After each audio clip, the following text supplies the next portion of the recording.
mine today. I can't do it. I won't do it. Ben, it might be our 1 year show anniversary, but don't call me boy. Put the bagel away. He's so tough on me. I mean, now you guys know, okay? You see it firsthand. How's it going, everybody? Yeah, we're going to start the show. Notice the song here in the beginning. All right, that's the Curls, our good friends, the Curls. Mick Fansler and the Curls. They're a fantastic band, locally, Chicago. The name of that song? Well, it's like the radio, FM radio days. That's the Curls. Lemon Lime. Wait, do the thing where, what's that thing called? The intro thing? Oh, hit the post? Come on, man. Hit the post. We'll do it one of these other days. We got to have a little meeting, everybody, all right? So check this out. Today, we found out we got a copyright strike. So Strike one. So the Reader and the Sun-Times both, help out on the show. The Reader's getting copyright strikes and not the Chicago Sun-Times. We use licensed music through the Sun-Times, and I think that's why the Reader's getting hit. So we don't want that to happen. So we got music, new music here, all right? We're going to have a new intro, more on that in a minute. But yeah, new music. Now wait, hold on. So does this mean I can no longer sing a song at the start? I was wondering if that's what it was, but I don't think that's what that is. I don't think people can understand what that is. Like, who did I sing yesterday? I can't remember. Maybe I sang the Eagles last week at the medley in honor of J.B. Pritzker, his favorite band. Yeah. I don't think that's. Did we get a letter from the Eagles lawyer? Cease and desist, Ben. Okay. No, we got a letter from the Eagles. They want you as the new singer. Wait, what a compliment to get a cease and desist letter from a lawyer based on my song. My God, that guy's got a wonderful voice. But hey, go check out the Curls, though. TheCurlsMusic.com. That song's called Lemon Lime. They're going to be featured more on the Ben Joravsky Show because they gave us permission to use their music. God bless you, Curls. By the way, No Mick kidding. Fansler, check out the interview we did with Mick. Mick's a lefty, Bernie guy, right? Yeah, a great interview. Then we played that chess game, Mick Fansler and me. Mick said, Nancy Pelosi sucks, Ben. And I was like, oh yeah, well, how about this move? All right, so yeah, it is our 1 year, by the way. So moving forward, new music, I guess, on the program. Glass half full here on the Ben Joravsky Show. I would sing Happy Birthday, except I think we would get hit with a cease and desist letter. No, from that's some actually lawyer. that's in the domain. Happy birthday's in the public domain. I don't think that's so. Let's Let's bring on Jim Coogan and find out. I believe Happy Ace Birthday's attorney. in the public domain, All but right, you know what? Did you go to law school or radio school? I can't remember. Okay. radio law. All right, your Ben Joravsky Show for Thursday, February 27th with new music is moments away. But before we get into that, we got to thank the following unions for jumping on board and sponsoring this program. Unions like the International Association of Machinists and Aerospace Workers, Local 126 in District 8. That's correct. The International Brotherhood of Electrical Workers, Local 9. That's correct. The International Union of Operating Engineers, Local 150. That's correct. And of course, today's Ben Joravsky Show is brought to you by our good friends at the Chicago Federation of Labor. This little light of mine, I'm gonna let it shine. Hit him with that song of the day, buddy. I'm worried about the lawyer, but just in case, I'm going to sing anyway. Don't sing well. Babe, Basically, just sing like you normally do. don't sing well. I don't think anybody's ever really had to worry about that with me, okay? Can't sing. Baby, I was born to run. Dennis's favorite band, Bruce Springsteen. The Ben Joravsky Show starts now. And people, this is what you call a payoff. Take it away, Jeff Manuel.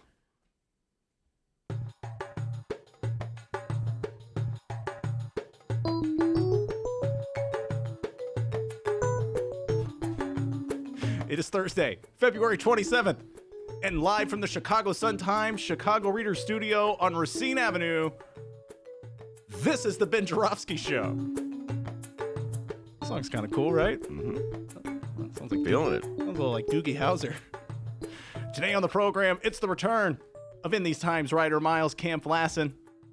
Peter P.C. Cunningham is back. And our cannabis conversations continue with Lisa Solomon and Edgar Ramon. And now your host, Chicago Reader columnist, Ben Joravsky. Hello, everybody. Ben Joravsky here. We're calling this See in Court Thursday. And here's why. No, it has nothing to do with the situation that Dennis just alluded to. By the way, am I even allowed to say the name Bruce Springsteen without getting sued? Uh-oh, here comes the cease and desist letter. Anyway, where was I? Oh, yes, it has nothing to do with the situation that Dennis just alluded to. Instead, I woke up this morning to discover, one, Donald John Trump, President of the United States, who you think has a lot more important things to do than this, has sued the New York Times. Yes, it's true. Donnie John Trump has sued the New York Times. He claims they have sullied his good name and reputation in a 2019 column that dealt with his relationship, Donald Trump's relationship, that is, with Vladimir Putin. Raises an interesting point. Can a reputation be sullied if it's not a good reputation to begin with? Excellent point. We're going to delve into that with our legal... Why are you pointing at me? Because it's an excellent point. Oh. Duh. We're going to take the deep dive sometime with Jim Coogan on that subject. Can you sully a reputation that's already sullied? We really wonder what our foremost legal authorities and scholars have to say about that. Anyway, it raises another issue in my mind, my complex relationship with the New York Times. Allow me to take the deep dive. I am a home subscriber to the New York Times. I receive it. It lands on my porch every day. Boom. As a result, I am paying almost $1,000 a year, D, in subscription fees. I'm holding up the edifice, you might say, with my subscription. You're welcome. The rest of you cheapskates are just taking it for free when you pass it around on Facebook, etc. But you know what? It's what I'm doing for the good of humanity. I'm subscribing to the New York Times. As I pointed out, I also do this for the Chicago Tribune. Way to keep those listeners on our one-year anniversary show. Call them all cheapskates. Love it. Yeah, that's true. Okay, I take it all back. You're not cheap. You're prudent. How about that? Let Ben pay the fees. How about that? Chicago Tribune, also subscribe. Get a home subscription to that, even though I can't stand their dastardly editorials. And my beloved Bright One, I get a home subscription to that as well every day. June, 1, 2, 3 newspapers land on my porch. So I'm supporting the New York Times. You're welcome, New York Times. Even though I have so many issues with them. Their columnists, they have an aversion to anyone remotely resembling someone like me or Mick Fansler or Dennis or the Curls, anybody of the leftist persuasion. They're always like telling us, shut up, fall in line, stop complaining, support whoever we tell you to support. You're scaring swing voters in Wisconsin. And then they always have these articles where they go interview swing voters in Wisconsin who are saying, I'm very scared by Bernie Sanders. And then the headline is, Democrats really concerned because swing voters we interviewed at a mall were concerned about Bernie Sanders. I've been reading articles in the New York Times. You could substitute the name of the lefty. It's Bernie Today. Before Bernie, it was, they didn't even bother with Dennis Kucinich. They just wrote him off as a joke. But George McGovern, they're always worried about how swing voters in some suburban mall are going to react to Donald Trump. To a Bernie Sanders type of politician. So anyway, I support the New York Times even though they find people like me a political embarrassment and they don't want to hang around us. They just want us to shut up and support the party. And yet, somehow or other, they've upset Donald Trump. They've been very consistent in their editorials criticizing Donald Trump. They've been very consistent in their news stories that hold him up to sort of rigorous analysis. Somehow or other, they've managed to both upset me and Donald Trump. And I'm sure, you know what, they view that as like a badge of pride, D, that they're saying we must be doing something right if we're upsetting Donald Trump and Ben Joravsky. Although I don't know if they know that I exist, D, even though I support their newspaper every day. So let me just say this to you, New York Times. I'm happy that I subscribe to you. I'm happy that I'm holding up the edifice and helping pay for all your salaries. And I'm happy that you're writing rigorous articles and columns criticizing or analyzing Donald Trump's policies. And somehow or other that has upset Donald Trump. And I'm also in one way happy that Donald Trump has sued you. Let me explain.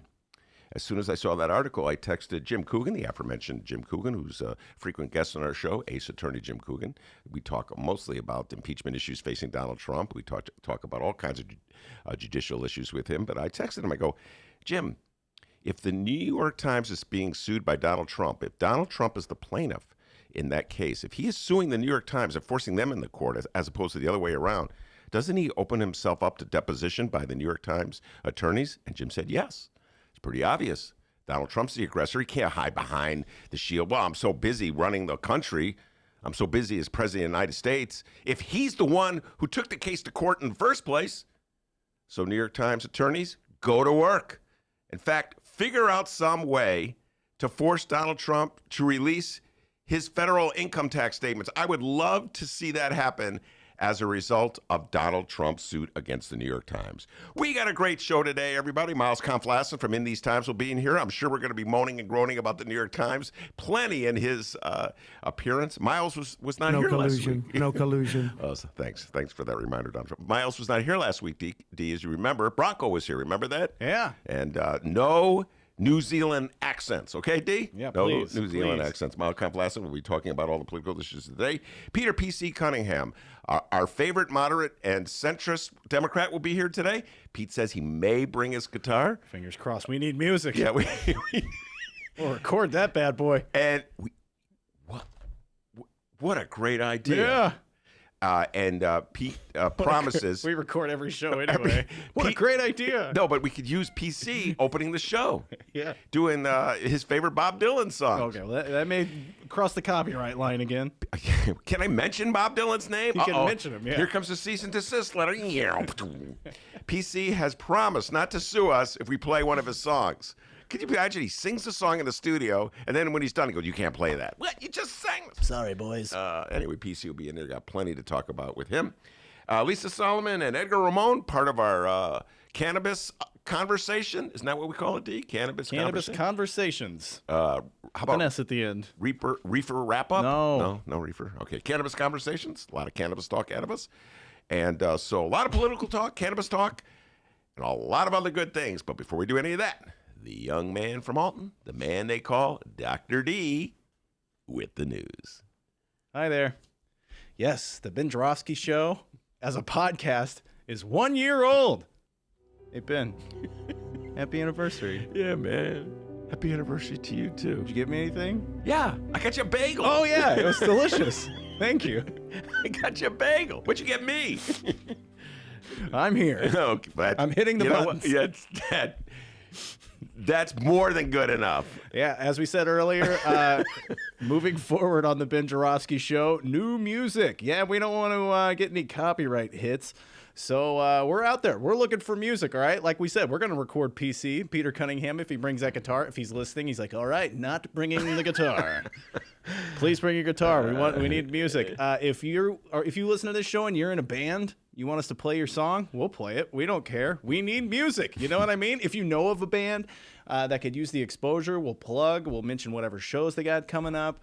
I'll look up the Curls event schedule, see what they got going on, because we can't thank the Curls enough for that. I sent them a message on the Brown line today. Hey, Mick, we need music. Can we use your songs? He sent Sure, one right buddy. back. God bless him, man. Mick Fansler. Big fan of Nancy Pelosi. Did you know that? Oh, that's sarcasm, guys. No, it's all Yeah, good. so 1 year strong, the Ben Joravsky Show is. And, well, no matter what happens, we'll always have a show because I bought the equipment. So no matter what, all right? Could be broadcasting from the middle of the street. Yeah. How about that? The intersection of. If I can plug my board in, we'll do a show, all right? So We've done segments, just so you know, from my room overlooking the railroad tracks as the train roars attic. by. My attic. Yes, my attic. So, yeah, we could take this show on the road. So, I'm gonna maybe. wear my MAGA hat. Yeah, people were wondering about your hat. It's not a MAGA hat for anybody who's just now listening to the program. There's a napkin on the floor. Okay, man. why are you calling to things on the floor? And it was your napkin. So, hey, no matter what, we're going to be around, all right? You may have to find us through a different place. Who knows? But we'll always be there because, like I said, I bought the equipment. Okay, that's good. That's correct. Thank you. All right, so let's Happy find out. birthday, by the way. I would Oh. sing the song, but I'm afraid of a cease and desist letter. So let's find out what's happening in Chicago and or Illinois this afternoon, like we always do. In only 2 days, and mainly thanks to two of the most highly elected officials in Illinois. This little light of mine, not a I'm going to let it perfect person. shine. That was a twofer there. You've never done that before. That was really cool. I know, right? Well, 1 year, try to switch it up a little bit. Illinois' Democratic 12th District Senate House race has become the most talked about election in the state. More on that in moments, but first, we got to find out what our governor and Chicago mayor are up to today. Today, Governor J.B. Pritzker is at Southern Illinois University Carbondale to discuss the state building a third Department of Children and Family Services Simulation Training Center in Southern Illinois. And, well, if SIUC is still the same SIUC I remember, he may do a cake stand. Who knows? They party really hard at that college. Rock and roll university, baby. Anything you'd like to add there? No, except I have been in that town. All right, so just want you to know that. Oh, Ben's been there. All right, well, later, Pritzker will head to Quincy, Illinois. You ever been there? I'm not sure. Oh, quite You the know what traveler. I mean, I remember you asking this before, specifically about Quincy, and I couldn't remember. I can't remember if I've ever been there. I hate to say no, and then someone says, Ben, you were actually there. Can you imagine someone like showing a receipt of from a gas station purchase or something else?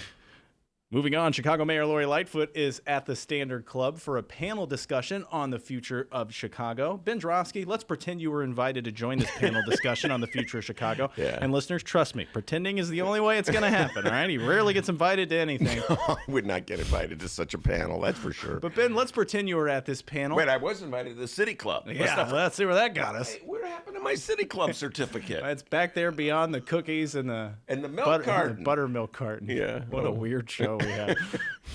I had a certificate from the City Club. I just want everybody to know that, okay? So, Ben, let's pretend you were invited to this right. specific panel discussion on the future of Chicago. Okay. Besides a bite of your avocado and cheese sandwich, what would you offer to this discussion on the future of Chicago? What are some things you'd bring to the table? Well, all right. The big issue facing the city of Chicago, it's about three big issues, but the top of the charts is how to pay for the obligations that we have. It's the same issue that we face in the state of Illinois. And this is a divide between Lori Lightfoot, our mayor, and her progressive critics in the Chicago City Council or in local politics. I realize a lot of our listeners are not from Chicago, D, so I always try to frame Chicago issues in the terms of larger national, the context that they might understand. But Lori Lightfoot has been very reluctant to push forward with sort of progressive taxes that hit hardest on the wealthiest people. And there's all kinds of different taxes you could think of. I mean, a lot of them require state approval. You would need the General Assembly downstate to in Springfield, to approve them. And so it's not always easy for her to do it right away, but she's in general reluctant to do so with progressive taxes. Rahm Emanuel was the same way. The fear is that somehow or other, if you push too far toward progressivity, you'll alienate the well-to-do and they'll leave the city of Chicago. This is an age-old conflict here. I've been writing about it for years in the Reader, column after column. And then there's the issue of how you spend your dollars. It's particularly your economic development dollars. Do you spend it building up the neighborhoods that are already thriving, or do you use it to build up the neighborhoods that are really hurting? And this has been a conflict for years, going back to Mayor Daley in the 90s, throughout the early part of this century, and continuing with Rahm, where the city of Chicago has spent most of its economic development dollars in neighborhoods that are already gentrifying. Lori Lightfoot promised as a candidate to stop this, and she stumbled at the start with allowing the Lincoln Yards development and the 78 development to go forward. Those are two massively funded economic development plans in gentrifying areas. But since then, she's promised to invest more money on West Side neighborhoods and South Side neighborhoods that are struggling for development. She's promised to end poverty in the city of Chicago. She has, for the first time ever, announced that it is a problem. She's recognized this as a problem that so many black people have left the city of Chicago. I used to talk about this all the time with Alden Lowry when you come on the show, demographer Alden Lowry. The city of Chicago did not recognize this as a problem while it was going on for the last 10 years or so. So I guess this is progress that at least Lori recognizes it a problem. So how to raise the money, how to spend the money, that has been the age-old debate here in this city for as long as I can remember. Anything else that you would bring to the table on the future of Chicago discussion? Well, our public schools, I could go on and on about our public schools, but essentially every issue comes down to how are you going to raise the money and how are you going to spend the money? How are you going to divide up that pie? So even if it's the public schools, are you going to spend more money in poor schools to sort of compensate for the fact that those schools do not have the fundraising ability on their own to raise money for programs? You know, the wealthier schools on the north side of Chicago, they have a wealthier parent base, so they could do fundraisers to supplement the amount of money the board gives them. Poor schools do not have that parent base. In fact, I know friends of my daughters who are public school teachers are constantly making solicitations on Facebook. Could you contribute to help us buy supplies? You know, it's pretty sad when teachers are forced to make Facebook solicitations to raise money to buy supplies in poor schools on South Side neighborhoods, when in contrast, you have wealthier schools on the north side that can have like a night out at the casino, fundraiser night or something like that, D. By the way, did I ever tell you about the time when my kids were in school, I used to organize bowling for books fundraisers? Oh, I bet you loved that. You loved bowling and books. Oh, God, I loved doing those. Holy cow, throw in a Bulls player and you're... But I was terrible at fundraising. We barely broke even on that thing. Anyway, all the parents were like, oh, you got to know how to do this, Ben. You got to charge more. Yeah, but you charge more, then the parents who don't have a lot of money can't get there. Well, who cares about them? So I've lived through this struggle, D. You understand what I'm saying? So, that's everywhere you look in the city of Chicago, that is sort of the paramount challenge. How are you going to raise the money, and how are you going to spend it? Feel free to weigh in on the live stream chat. What would you bring to the discussion for a future of Chicago panel? You can weigh in if you want. If not, whatever. Just keep making fun of Ben. It's all good. All right, now let's talk about the Illinois primary elections. We are just weeks away, and we have more candidate endorsement news. For those listening who may be new to Illinois, hi. Welcome to Illinois. I'm Dennis. That's Ben. We need music. You know any bands to play music? Please send the music your way. Welcome to Illinois. We're pretty corrupt, and our governor is filthy rich. The following comes from the Illinois Political Bulldogs over at Illinois Politico and one Shia Kapos. Yoni Pizer supporters have opened their wallets big time, a sign that they'll push back against Governor J.B. Pritzker's big investment in challenger Margaret Croak in the 12th District House race. Ben, we talked about this yesterday. Margaret Croak running in the 12th District House election. J.B. Pritzker backed her, gave her about $57,000, I believe. And Mayor Lightfoot, Yoni Pizer supporter, donated about $2,500 over to not Pritzker chunk change, but a nice amount. Sarah Feigenholtz, who held the seat before moving to the state senate, has given $25,000 to Pizer's campaign. That's right. We're trying to keep $25,000. Well, that sounds like a lot of money. It is a lot of money. Alderman Tom Tunney and his 44th Ward Democratic Organization gave a combined $24,250, while Chicago Mayor Lori Lightfoot donated yet another $2,500. So we're trying to match old Margaret Croak's campaign cash. Wait, there. time out. So Sarah Feigenholtz, who used to be the state rep, is now the state senator, gave $25,000, but Lori Lightfoot only gave $2,500. Oh yeah, she did. But come on. Even I know the difference between $25,000 and $2,500. Come on, Lori, kick it a little more. She gave $2,500 yesterday. Oh, let me do the math. That means $5,000. Yeah. That's a lot of money, man. That is a lot of money. No, just in general, it just strikes me as a lot of money for a Democratic primary and a state rep seat on the north side of Chicago. I don't want to be cynical, D. Should I not be cynical? Yeah, no. I'm not going to be cynical. I don't want to be cynical, okay? I don't want to be jaded and cynical, all right? I'm not going to be jaded and cynical. It's our happy birthday day. I'm going to be innocent and happy.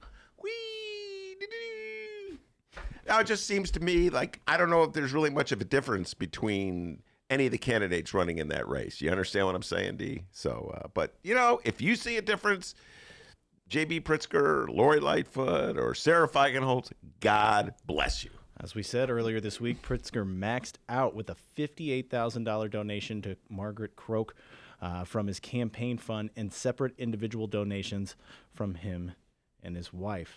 While with less than 3 weeks away until the primary, Pizer has $136,300 $340 cash on hand, and Croak has $221,671 according to Illinois Sunshine. All right, well, here's what I ask. I point this out. And again, I'm doing this all for people who may not live in Chicago or may not be aware of these the peculiarities of politics in Chicago. This particular district is a well-to-do area on the North Lakefront, the Lakeview area. And it could afford to have a really progressive state rep. And what do I mean by that, can afford to? Because in Chicago, traditionally, there's a fear that if any politician goes too far out in terms of offering up progressive programs or challenging the powers that be in the Democratic Party, they will be punished by the powers that be. So, for instance, aldermen have always been, or traditionally been afraid of criticizing the mayor. They'll vote for whatever dumb idea the mayor has. If you're not from Chicago, you may not realize that this includes selling the parking meters, for instance, an asset worth about $10 billion. They sold it for $1 billion. The aldermen approved that and praised the mayor for a deal in which we lost about $9 billion worth of assets. Okay, Yes, so that's billion with a B. thank you. So that's traditionally how politicians behave in the city of Chicago. Now, my feeling has always been that the wealthier a community is, the more independent its representatives can afford to be, because they can have a base of support that would protect them from retribution by an all-powerful mayor. And I've said this all along. There's also this notion in the city of Chicago that if an alderman or a state rep speaks out against the powers that be, they will punish the constituents. They'll deprive services to the constituents, for instance. So if an alderman speaks out against, let's say, a $10 billion asset for a $1 billion, the mayor will somehow or other punish that community by depriving them of services. This is a worldview that Chicagoans have adopted and embraced, even though it defies all reality. There's no way in the world that a mayor, no matter how all-powerful that mayor may be, will punish a North Side community as wealthy as the one in which Pizer and Croak are running. No way. Absolutely no way. Because those constituents would get on the phone and start chewing that mayor out big time.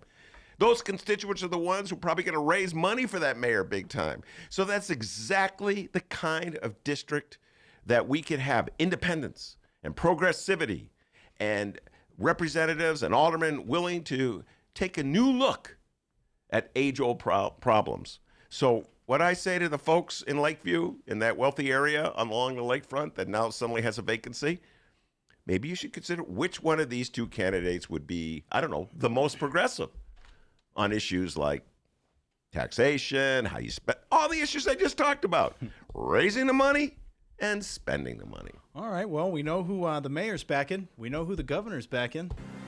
Ben Joravsky, who you got in this 12th House Senate race? Are you a Pizer guy or a Croakhead? Well, first of all, there's about 4 other candidates running. I'm not ready to make an endorsement in this race. I need to do a little more investigation, study, and research, D. So I know you're going to say, oh, Ben, you're ducking and dodging. But nope, I need more time. So I'm not making an endorsement right now. Give me a little time.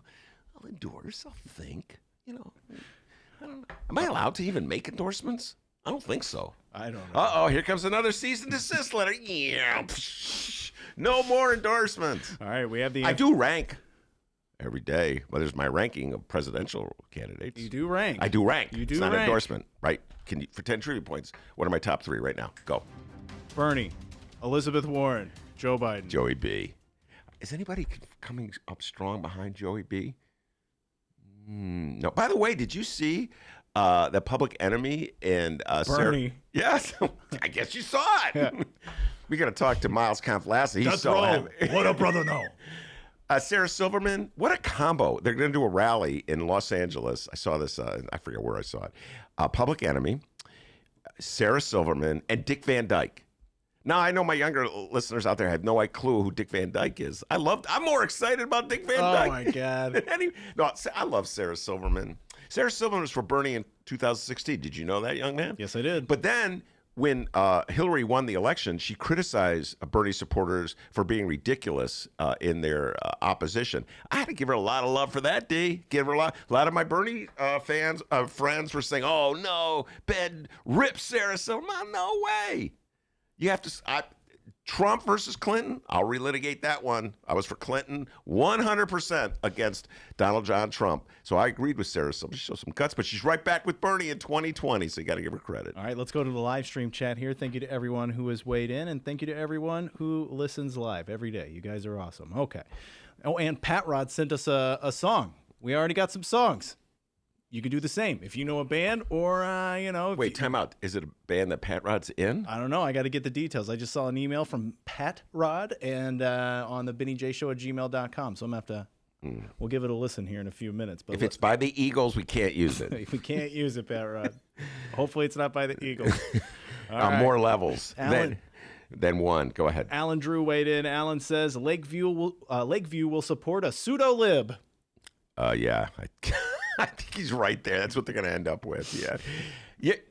Can't argue with that. There's not going to be a Bernie supporter coming out of Lakeview anytime soon. Shout out to Jay Marie, long-time live stream chatter here. Jay Marie says, so the West and South Side gets $20 million to share, and Lincoln Yards gets $1.7 billion. Sounds like a column that I've written. Yes, I agree wholeheartedly. Someone could do some math here in this city. Here's the thing. I'm going to just I have to riff on this one. Miles Kampf-Lassin has entered the studio. Miles Kampf-Lassin has entered the studio. Huge Bernie Sanders supporter. We'll talk about that in a little bit. I know he's really excited about that Public Enemy and Dick Van Dyke. Yeah, he goes, yeah, he knows all about it. But this is funny, man. This is where the city of Chicago thinks people are really dumb in the city. And I'm really glad. Who raised this question? Jay Marie. Jay Marie, God bless you for raising this point. Because whenever they spend money on the West or South Side, they have a press conference and they talk about the money like it's this huge, overwhelming amount of dollars. And so let's say it's $20 million. So say we're spending $20 million. They big flashing lights. And then, whenever it's something like a Lincoln Yards TIF deal, which is $1.3 billion, and even I know that $1.3 billion is more than $20 million, they never really talk about the $1.3 billion. They just go, well, we're building bridges, we're building roads. The people of Chicago are so dumb, Jay Marie. They think you're so dumb that you don't know that $1.3 billion on one side of town is a lot more than $20 million on another side of town. Shout out to Kyle. What's happening, Kyle? Kyle says state senators make a lot of money to donate $25,000 to a state race. Yeah, that's what I mean. Kyle, I'm with you. That's why I said, you sure you didn't get a zero wrong in that thing? No. 25,000. And by the way, let's just talk about this for a moment. That Sarah Feigenholtz was the state. This is a deep dive into one district. I almost feel like we're spending too much time talking about this. But, since we're discussing, Sarah Feigenholtz was the state rep. Johnny Cullerton, Dennis's favorite state senator, left. How'd you know? And 'cause I remember you guys swapped jokes when he was in the studio. And so the committeeman replaced Cullerton with Feigenholtz, and that opened up her old seat was vacant, and then the committeeman appointed Pizer to fill it, and then she kicks money to Pizer. This is classic Chicago wheeling and dealing. I don't know really what difference any of these reps would make. The cynic in me is coming out ultimately. There's the Ben we know and love. That old Chicago cynic, jaded. It's like I smoke cigarettes and drink booze every day. Oh, this city will never change. Anyway. All right, shout out to Bruce. Bruce, he's helping us out here. Like I said, if you just tuned in here, due to copyright issues, we are looking for new music. Yes. Here on the Ben Joravsky Show, songs that we can play. Miles Kampf-Lassin's in a rock band. It's true. Maybe he can play some for us. All right, we need some music, man. And you're not going to sue us if we play it, are you? No. All right. Cool. We got a cease and desist letter. Here comes another one. Yeah. Bruce says, hey, I got a few house cats that might be able to put a opening thing together for you guys. House cats? Yeah. I mean, like meow cats? Yeah, like meow screeching cats. Okay. Oh, man. Well, the Aristocats were the Aristocats were a rockin' band in that Disney film, right? They're super Oh, jazzy. the Aristocats. I thought you were talking about that movie about the perfect joke. Oh, yeah. Have you ever seen that movie? Oh, I have. That's a good one, too. Yeah. Not as jazzy, though. No, Oh, and then Alan says here, I don't think this is Ben that you're seeing, Alan. Alan says there's someone at the gym who looks just like Ben. I've been so tempted to say hello, but I get gun shy. Not me. I can tell you that right now. I should be going working out more, but no. Hold on. I'm working out by lifting this coffee cup and have a delicious sip of that Sun-Times water. Nice. So there you are. That's what's going on locally. We'll keep you posted on these stories and other stories as today's program rolls right along. Let's pull up the song that Pat Rod sent us here. It says here, short but sweet, guitar only. I give permission for this song to be used for the Ben Joravsky show. So I think this is a song from Pat Rod. So let's hear it. And Pat's going to take us out. Don't go anywhere, everybody, because when we return, Miles Kampf-Lassin of In These Times will join us.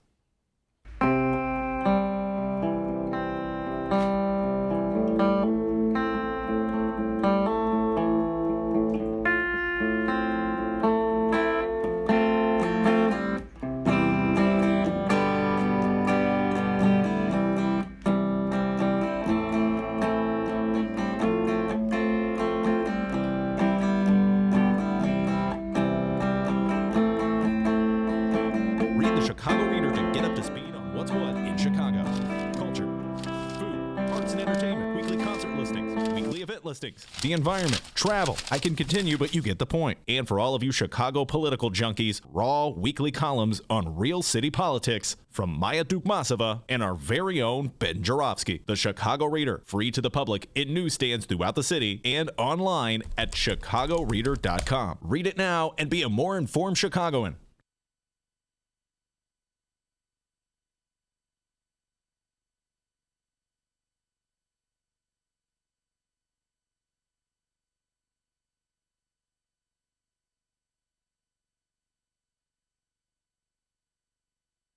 Did you know that 40% of the people in Illinois opt to be cremated? Well, it's true. And Chicagoland Cremation Options honors their wishes by providing cremation services directly to the general public. Chicagoland Cremation Options provides an affordable, ethical, and easy cremation arrangement, whether in person or online. Save thousands and streamline the process by going directly to Chicagoland Cremation Options. It's a family-owned business operated by my good friend, Douglas Klein.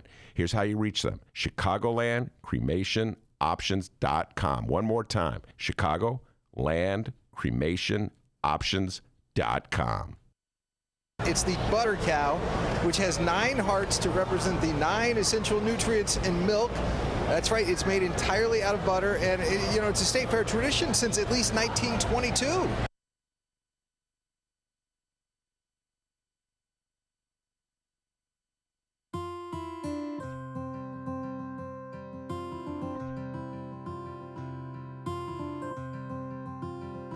Like a fresh morning spring. Welcome back to the Ben Joravsky Show, live from the Chicago Sun-Times.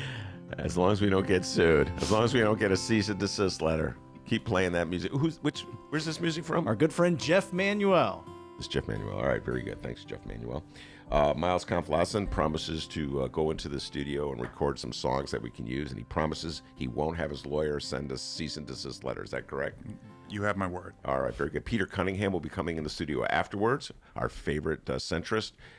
We'll be bringing his guitar, and he can sing some songs for us. And Leonard Goodman will be in the studio in a week from now. We'll be discussing Blago and Trump. I'm looking forward to that. I have today's column.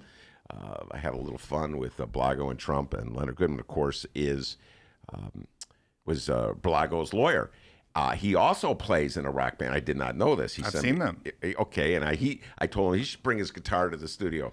And I've seen him cover Tom Petty. Very good. Really? Yeah, his rock band. They're great. All right, Leonard Goodman. We're going to use your music, and I don't want to hear from your lawyer or you. All right, no cease and desist letters, okay? You come to the studio, bring your guitar, play it, we'll record it. Can he do like Santana or something? I bet. Would we get a pretty cease talented. and desist? If you played Santana, would we get a cease and desist letter from Santana's lawyer? I don't know how. Explaining Facebook to you is hard. Cease and desist? Oh my God, it's so tough.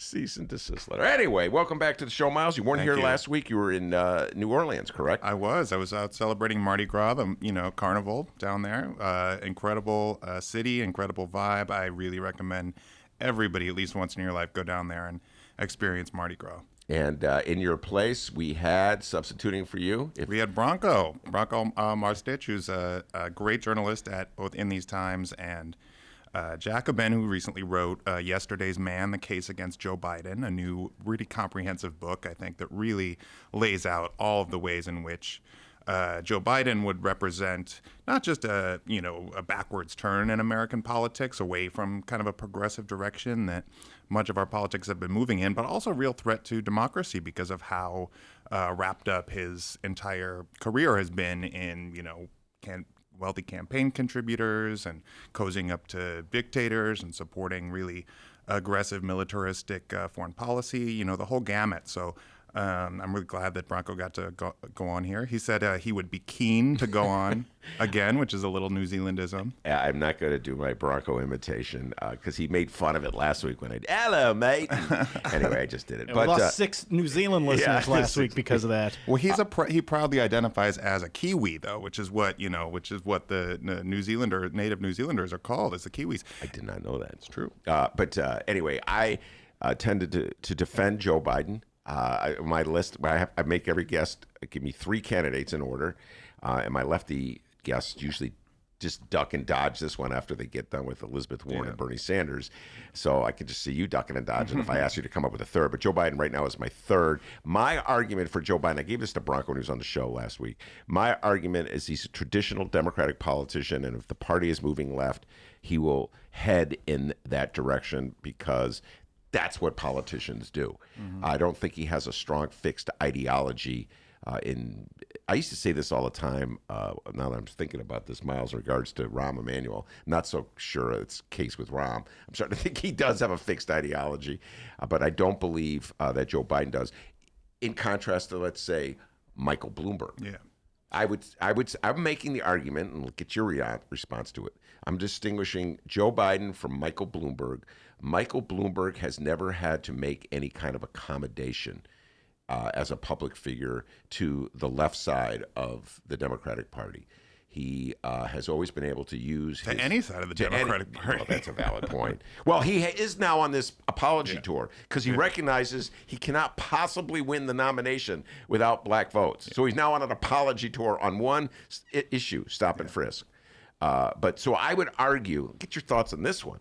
This is a challenge. I would argue that Joe Biden and the Joe Biden wing of the Democratic Party would be more accommodating to people like you than Michael Bloomberg. Yeah, well, I don't know if necessarily people like me, but certainly the kind of politics and the movement that are represented, I think, by the Sanders campaign and more broadly by this kind of upsurge in progressive activism we've seen, not just in the Democratic Party base, but really across the country. And I completely agree. I mean, I think that Michael Bloomberg is a much bigger threat both to democracy and to our the future of dealing with critical issues in our country, exploding wealth inequality, a racist criminal justice system. From issue after issue, Michael Bloomberg really operated as an authoritarian in many ways. And as you look at the trampling of civil liberties under his administration in New York, whether it was, clearing out the Occupy Wall Street encampments or whether it was the RNC convention in 2004 that they had when they just, kettled all these protesters and slapped all of these obscene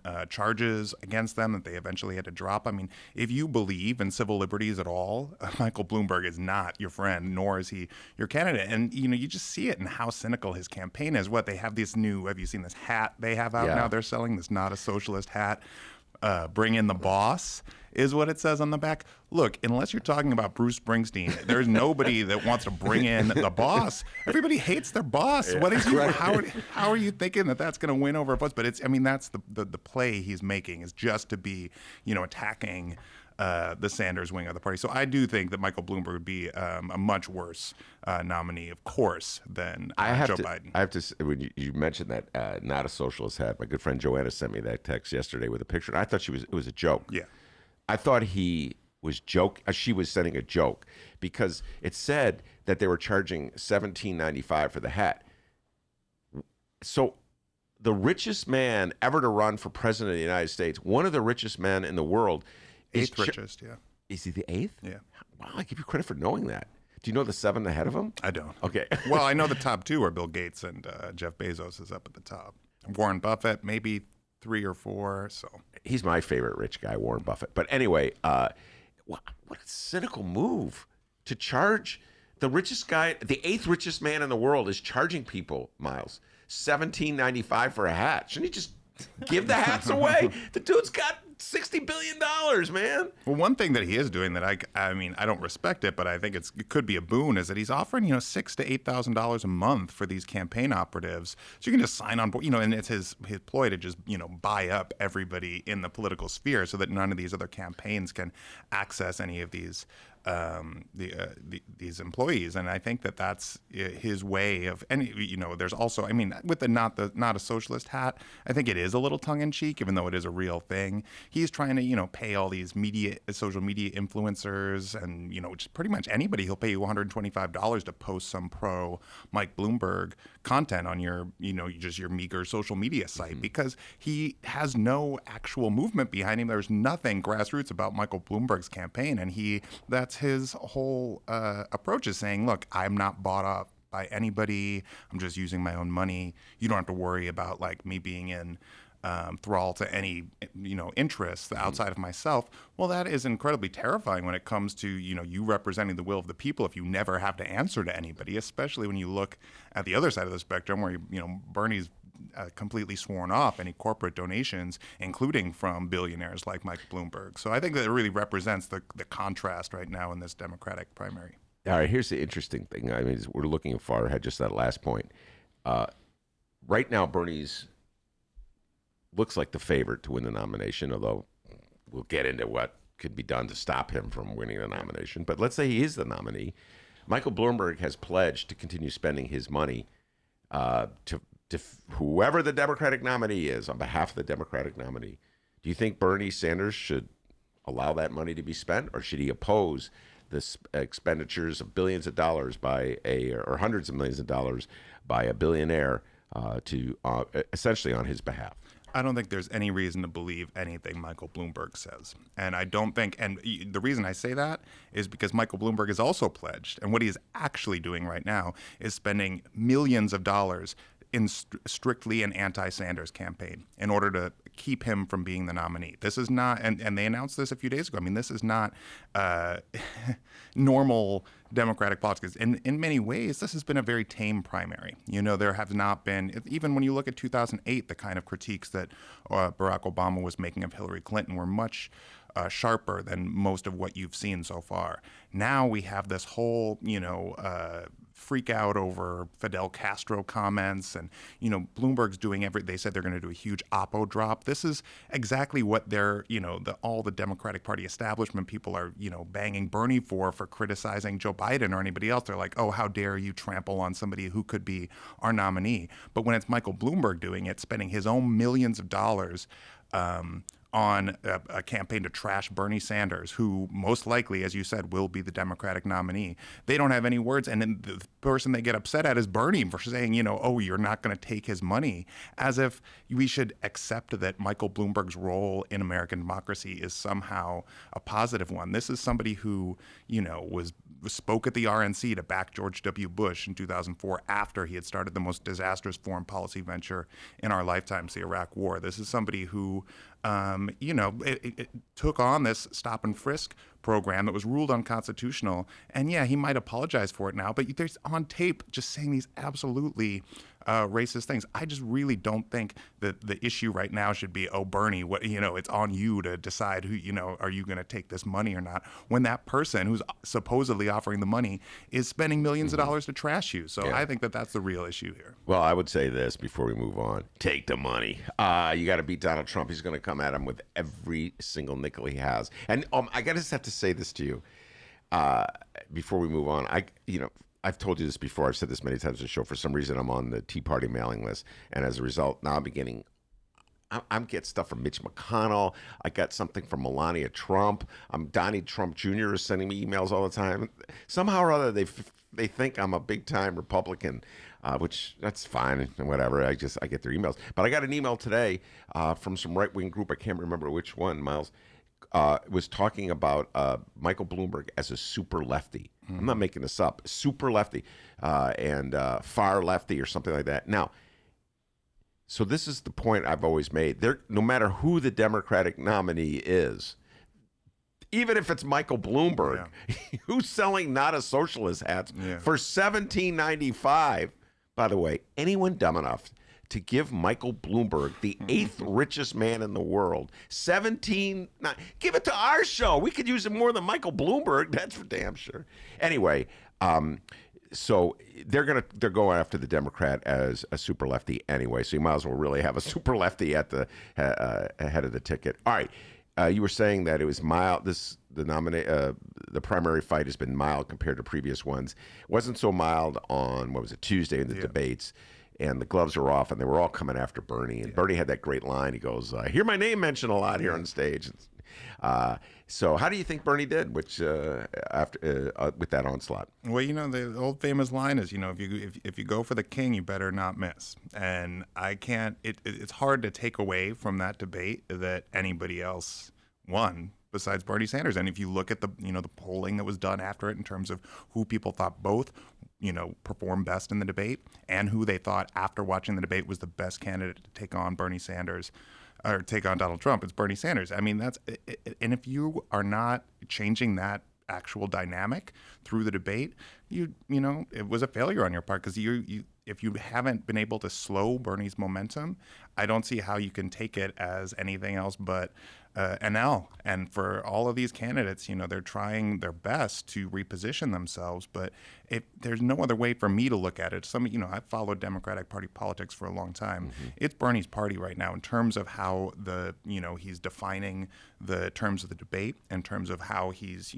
taking up all the oxygen in the room. So none of these people can really put forward their worldview in a compelling way. They're all responding to Bernie's worldview, which is about, taking on corporate power and working to tame the forces that have defined American politics for so long. And that's, militarism, that's, the concentrated economic power, all these issues that terminally have been keeping the United States from providing more social programs for their people.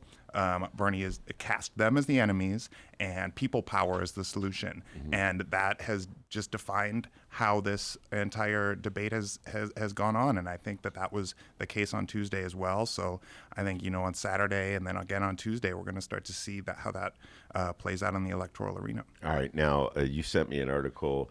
Usually I'm sending you the articles to read. You sent me the homework assignment now. And this article is actually kind of relevant to our next guest, and I love it when my guests show up. Pete Cunningham is here, and he's brought his guitar, and he's probably not going to sue us if we play the music. We've had some issues with cease and desist letters. Pete, we'll explain them to you. Can I just real quick as an aside? We're talking a lot about lawsuits today. I'm not totally familiar with all the issues around copyright and libel laws around these things, but I was, I don't know if the listeners know this, but I was subject of a copyright suit from back in the day when I was co-publisher of a publication called the Occupied Chicago Tribune, which was a...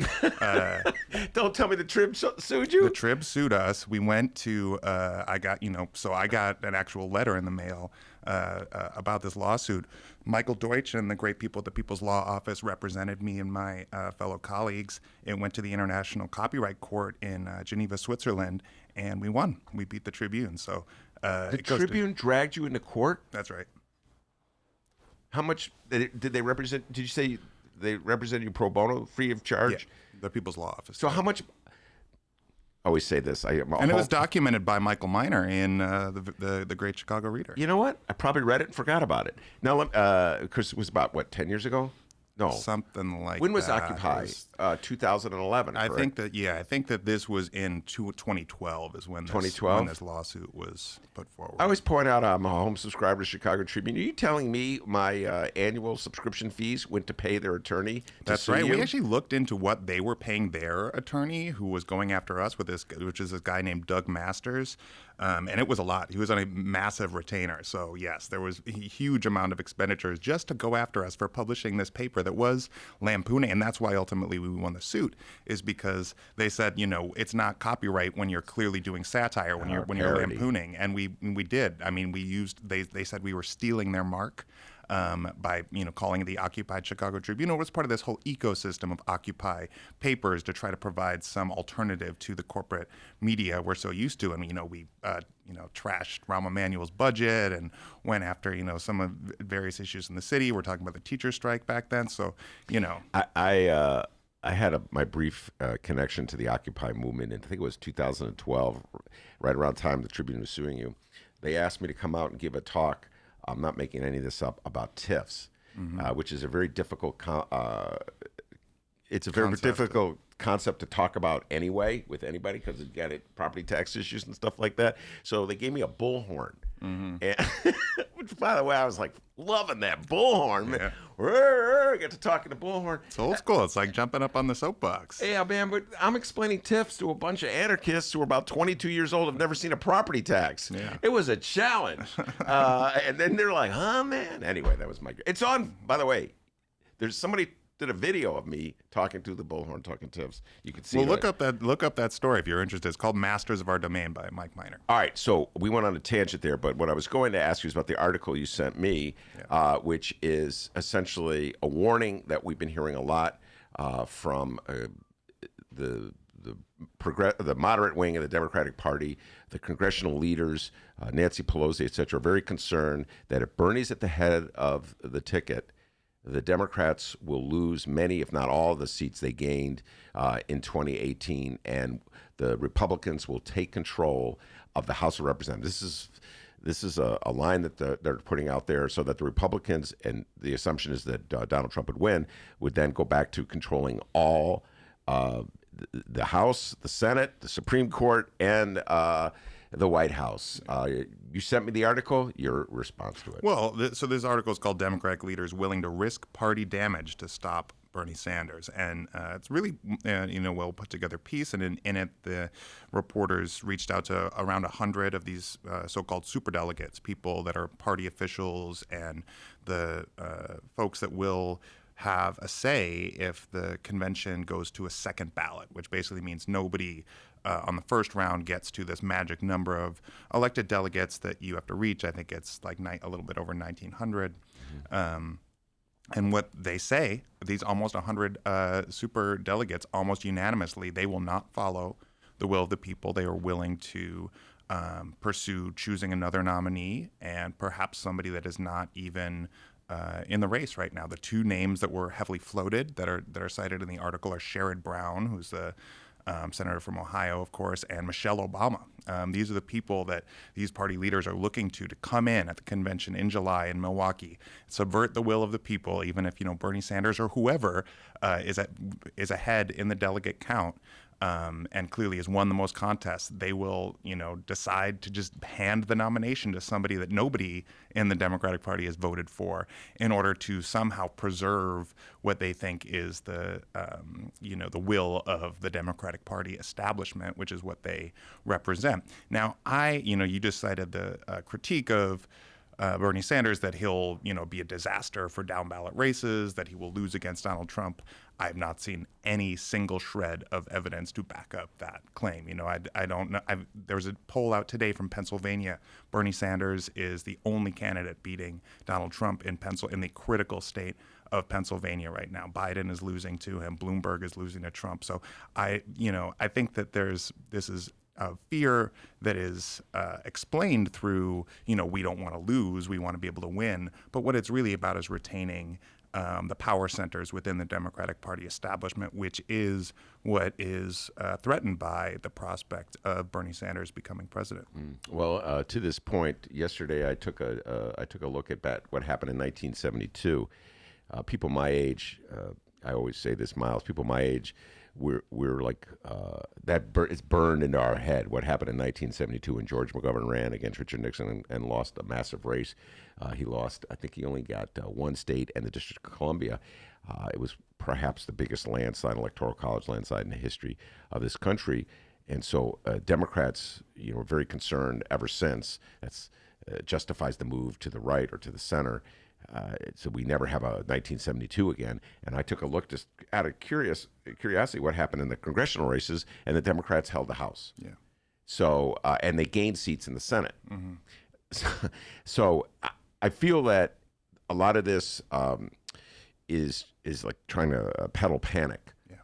So to get people afraid of voting for Bernie, because the reality is I do believe, really curious what Pete Cunningham will say this, but I do believe that voters are capable of splitting their vote. So for instance, if you are, let's just say you are a suburban swing voter and you're so afraid of Bernie Sanders as a president that you would vote for Donald Trump despite all the issues that you disagree with him on, including how he's maybe handling the coronavirus outbreak, you would vote for Donald Trump. I still think you have the capability then to vote for Lauren Underwood. Yeah. Do you understand what I'm saying? Or Sean Casten. The notion that you would just automatically vote for whoever was the Republican congressional candidate just because you don't like Bernie Sanders, I just don't think that's supported by evidence. And it's the same thing's true on the other hand. If Michael Bloomberg is the head of the Democratic Party, it's not like lefties in Lauren Underwood's district are going to vote. Oh, I'm so outraged. You're not going to vote. You're not going to show up. So I think a lot of them would still vote for Lauren Underwood because they would see it, as a bulwark against maybe President Bloomberg. I don't buy into that fear. I don't either, and I think that's, panic is the perfect word for it. I think it's just trying to sow discord, and it's so, it's fascinating to me as somebody who has been, covering politics from the left for a while to see how, at one moment the Democratic Party can be pushing forward, these calls for unity, and then in the next breath say we need to do everything possible to stop the most popular candidate and the one who is winning the most votes from becoming the nominee, somehow supposedly in the interest of party unity, when to me that it seems like that would be a disaster for the party. Certainly it would, I think, lead to the re-election of Donald Trump if the will of the people is not allowed to choose the nominee when it comes to the convention. David Plouffe, who's worked on President Obama's campaign, he said the same thing. He said it would be a disaster for the Democratic Party and they wouldn't recover for decades, if that happened. And this is somebody who has been in the central corridors of the Democratic Party establishment. So I don't see how there's any other play than to say, look, and that's what this article says. That's why it says that they're willing to risk party damages, because they admit they talk to, there's only 9 of the almost 100 superdelegates they talk to who say they're definitely going to vote. They're definitely going to give their delegates to whoever has the most votes. The rest of them all say, even if it causes an intra-party schism, even if it results in disaster, even if it results in Donald Trump winning, they're willing to risk that in order to stop Bernie Sanders. And to me, that is just the opposite of unity. I mean, it just goes against what we supposedly believe in as, a party that is, committed to democratic values. If the Democratic Party wants to actually live up to what it says, I don't see how you could possibly buy into this whole Stop Sanders movement. Yeah, no, I look at it the other way. I'm on the left side of the Democratic Party, but I've always voted Democratic. Every candidate that has won that the primary, I've voted for. I could list the whole group of them. Starting with my first election, I was Jimmy Carter in 1976. That's how old I am. And at some level, I think it would be, even if the worst fears of Democrats as to a Bernie Sanders-led party were proved to be true, I think it would be more damaging to the Democratic Party to have that kind of a fight where the candidate who comes in with the majority or the plurality, that's a tough word to say today, of the votes was not the nominee. Instead, they went outside the whole process. I can't see. I would think like going to like Elizabeth Warren would be a better. If you're so afraid of Bernie that you're going to make this move to stop, it would just make more sense to go with somebody who was actually in the race, who actually put her name out there. Well, I think that's why you see, was Elizabeth Warren was on CNN, was it last night or the night before in the town hall, and got asked that very question of, do you, you said on the debate stage in the previous debate, would you support whoever has the, most votes and the most delegates by the end of the race? And she, along with the rest of the candidates, except for Bernie Sanders, said no, that she wouldn't do that she's going to, go by the will of what the process the party has worked out would be, which is that, these superdelegates have a much bigger role. Now, and her explanation was Bernie wrote these rules, which is so not true. I mean, if you look at the Unity Reform Commission that Bernie Sanders put forward, they all were trying to get rid of superdelegates completely. Yeah. They wanted no role for them. So it's not Bernie's choice. And Elizabeth Warren was on record saying, I don't believe superdelegates should exist just a few years ago, and saying that we should believe in the will of the people. So to me, I mean, it's hard for me to imagine if she doesn't start winning races, which could happen, but it doesn't look likely except for Massachusetts that Elizabeth Warren has much of a path in any of these states, how she could then be the consensus nominee if she doesn't have the most votes. I mean, it's possible, but that seems unlikely. And she's not named in this New York Times article. The people named are Sherrod Brown and Michelle Obama. Yeah, no, but I'm still a big fan of Elizabeth Warren. All right, Miles, before we let you out the door and bring on Peter Cunningham, anything you want to tell folks about, any articles you wrote that you're proud of that you want to share with people? Well, as I mentioned, I've been off enjoying myself in the great city of New Orleans. I gotta say again, everybody get down there, have a po' boy, have some gumbo. Do it up. So I've not been. You've not been working hard. All right, get back to work. But not doing the pen to paper. However, in these times we've had a bunch of great articles lately, including this one by Noala Bashari that is about how it was the cover story from our most recent issue about how the Sanders campaign is taking on this new tack of trying to bring in new voters. So people, not so much seeking out swing voters, which has been the traditional strategy of the Democratic Party when it comes to trying to win people over. What Sanders' campaign has been doing is trying to bring in people that traditionally have not voted, and that's what we saw in Nevada, certainly, where the Latino voting numbers really did increase substantially, and Bernie Sanders won 73% of the Latino vote in Nevada, and in a race with like 8 people in it. So pretty impressive. So that article is up on our website right now. I recommend people look for it. And I want to give a big happy anniversary to the Ben Joravsky show. 1 wow. Y'all made it. For 1 year. Thank you. It was really nice of you. But we're not allowed to sing happy birthday. Cause yes, we are. It is in the public domain. I think it should be. Can you please believe me? Okay. We have people who posted it on the live stream chat. People posted it on Facebook. But is it birthday or anniversary? Happy birthday. Both? Happy birthday. We could do the Stevie Wonder version. Can I do the Stevie Wonder version of it? I don't know. Here comes a cease and desist letter. Here comes a lawyer. No, anyway, it's been 1 year. Can you believe that? Man? Wow. Well, hey, to many, many more. Many, many more. Yeah. All right, Miles, thank you so much. Peter Cunningham on deck. He's brought his guitar, and he has promised not to sue us if he plays a song. So we'll bring Peter on when we return. Hey, and remember, you can download previous Ben Joravsky shows and Benny J bonus interviews at both Chicago Sun-Times and Chicago Reader websites and wherever else you download your favorite podcast. Downloaders, we live stream this program. It's true. Tuesdays through Fridays, 1 until 3 p.m. Central Time at both Chicago Sun-Times and Chicago Reader websites and the Chicago Sun-Times YouTube channel. And when you join us on the YouTube channel, you can join our live stream chat. That's right. Hang out with Pat Rod, Alan, Johnny Joe, Dragon Slayer 19, and the rest on the live stream chat. Hour number 2 coming up.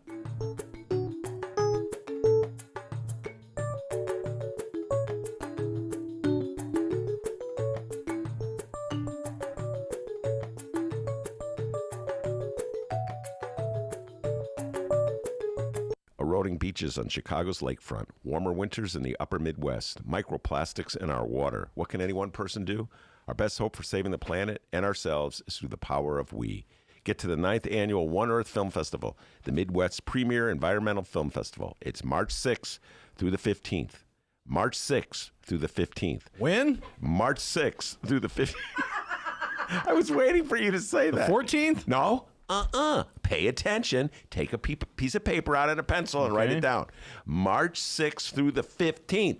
Okay? 15th. And there's 26 films, 48 events, and 4 counties. What is that again, D? 26 films, 48. events, 4. counties. You can engage with filmmakers and experts. Venues include Tesla Gold Coast, Loyola University, Plant Chicago, Old St. Patrick's Church, Chicago Cultural Center, Lake Theater in Oak Park, and much more. Go to oneearthfilmfest.org. What is that, D? OneEarthFilmFest.org. One more time. OneEarthFilmFest.org. God, are you good? That's correct. Read the Chicago Reader to get up to speed on what's what in Chicago.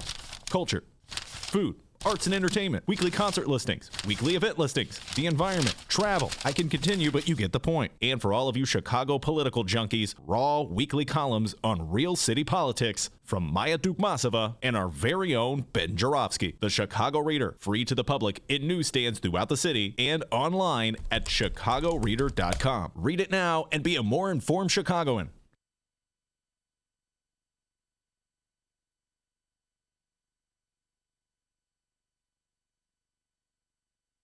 Hey, D. Yeah? Did I tell you that the Ben Joravsky Show is sponsored by Rattleback Records? No. Well, it is. Rattleback Records at 5405 North Clark Street is Andersonville's full-service record store. Hey, D. Did I tell you it was voted one of Chicago's best record stores in the 2019 Chicago Reader poll? No. Well, it was. Wow. Rattleback Records, 5405 North Clark Street. Used and new LPs and 45s. They got CDs, DVDs, books, gifts, and much more. For more information, contact them at rattlebackrecords.com. That's RATTLEBACK records.com. It's Chicagoland's adult entertainment playground. It's the world-famous Admiral Theater, 3940 West Lawrence Avenue. The Admiral is homegrown from Chicago, and it's the most conveniently located club in all of the city. 15 minutes from the O'Hare Airport in downtown Chicago Loop. Voted Chicago's best strip club, the Admiral has showgirls galore and a variety of adult entertainment shows. The world-famous Admiral Theater, open every day from 7 p.m. to 6 a.m., 3940 West Lawrence Avenue. For events, showtime, and other information, visit AdmiralX.com. Must be 18 years of age or older to enter.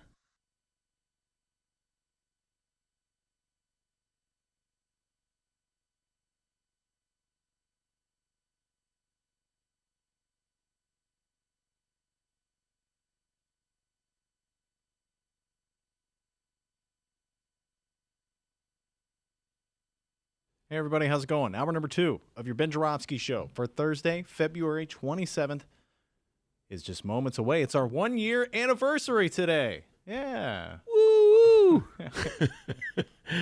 Yeah, man. 1 year older, 1 year wiser. Yeah. So before we get this going here, we need to thank the following unions for jumping on board and sponsoring this program. Also, moving forward on the program, we need music, all right? So if you know anybody, if you're in a band or you know someone in a band who needs some exposure, well, we'd be more than happy to play their music if they don't sue us. Yeah, or threaten to. Yeah. We're having a little copyright issue here. So, yeah, if you could just, whatever music you may have that is, that we could use, we'd love to play it. So send it that our way, BennyJShow@gmail.com, BENNY, the letter J show at gmail.com. Year number 2 of the podcast. New music, huh? New pumped music. about that? New year, new music. Oh, you look so pumped about that. All right. New year, new music.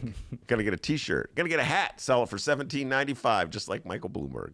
We're kind of serious about that. All right.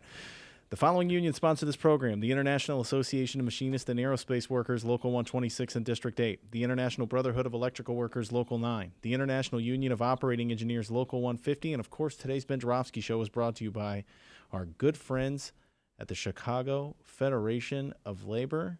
Hour number 2, let's go. Take it away, Jeff Manuel.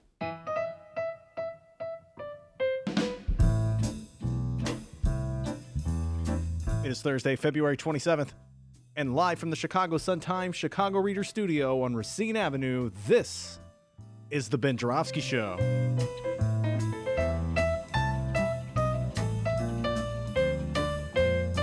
In this hour of the program, our good friend Peter P.C. Cunningham is back, and our Cannabis Conversations series continues with Lisa Solomon and reefer chef Edgar Ramon.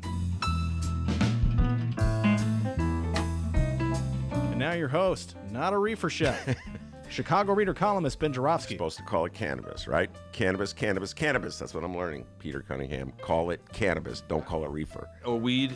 Nope. Mary Jane? Nope. No. Pot? Smoke? Nope. Pot? Nope. Nothing? Nope. Okay. PC's been known to indulge, but only back in the day, okay? Back when he was a kid in New York, not as a political strategist in the city of Chicago. Is that correct? Correct. All right, just want to get that clear. People say, oh, he plays the guitar, he sings old rock songs, he must be a pothead. No, he is not a pothead, all right? So thank you for bringing your guitar. We're going to talk a lot of political issues, a lot of economic development issues, but you're so gracious. You promised to bring your guitar this time. Every other time he comes, he brings his guitar, and you're going to sing a song for us. It's going to be an original song or a cover. An original song. Excellent. And you will allow us to use it? Sure. My man. All right. We'll plug you, man. We'll plug it. We'll plug the hell out of Pete. We got a cease and desist. We didn't get a cease. I call it a cease and desist letter, but we got a complaint about some of the music that I thought was just part of the public domain that we began the show with. So we got that notice this morning right before we went on the air, so we've been kind of joking with that, Peter Cunningham. All right, I always talk about Peter, an old friend of mine here in the city of Chicago, and the role he played in the Daley administration, not in the Rahm administration. He never worked for Rahm, but his role, as I always said, was to reach out to people like me, lefties, people on the other side, to let them know that at least Daley was going to listen to us. He may not do what we want him to do, but at least he'll listen to us. And that was a role that you played, and you kind of played that role to some degree with Arnie Duncan when you went to Washington and worked for him. And here in Chicago. Even with Rahm, even if you weren't, you would try to tell me he's not as bad as you say he is, Ben. Ram used to come over to my house sometimes, and I'd have all these lefty friends there and everything like that. And then Ram might call me and say, "What are you doing?" "I got some people coming over." "Who? Those commie friends of yours?" So, whatever. There might have been an F-bomb in front of the word commie or two. There might have been. It might have been. All right, so... Speaking of Ram, have you read his book? No, I read the excerpt that was in the Chicago Sun-Times. Let me say this. I read Rahm's brother's book. Did you ever read the brother's book? Zeke? Yeah, Is Zeke. that the ethics, or what is it about? No, the book is about the manual, growing up Emmanuel. Oh. And it was... So this is the second book about that. Yes. Oh, so I read the this first one's about book. running a city, how to run a city. Yeah, but it was the part I read in the Sun-Times is biographical. He talked about his grandfather who was a lefty. So he would probably be the guy that would show up at your house and Rahm would curse him out. His grandfather, I just want to let everybody know, his grandfather had my politics, okay? Sounded like a great guy. But I haven't read the book. I just read that excerpt. I read his brother's book. I reviewed it, and I also reviewed Mayor 1%, Kyrie Liderson's book. And on the paperback, I'm very proud of this fact.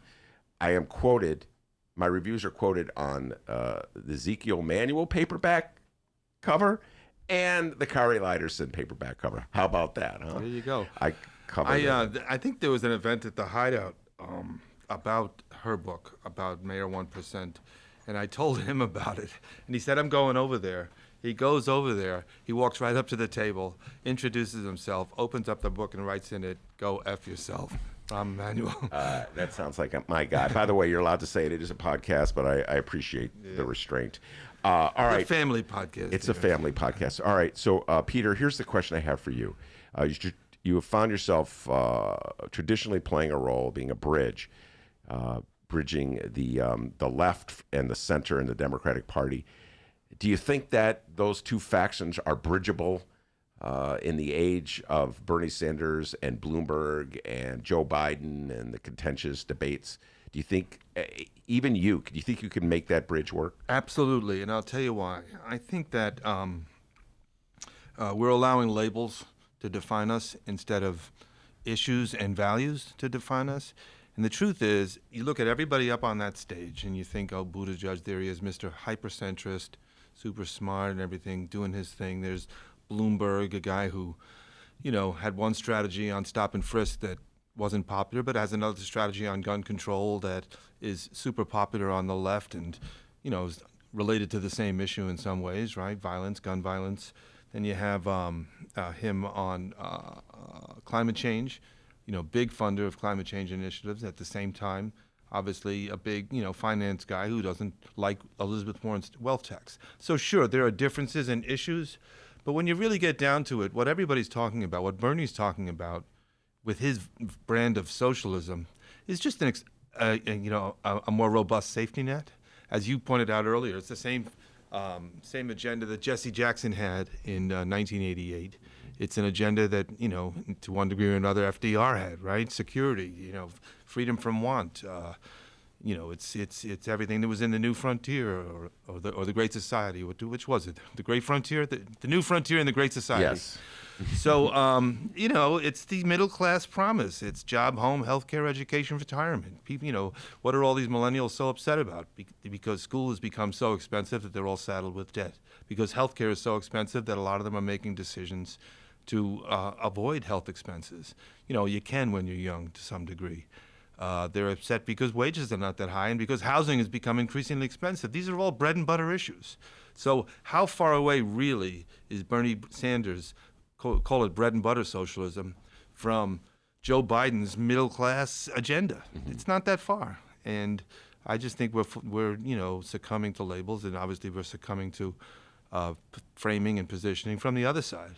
And the real question Democrats should be asking is who can best outframe, who can best outmessage, who can best present the Democratic vision in a way that makes all kinds of people nod their head and say, this is what I want.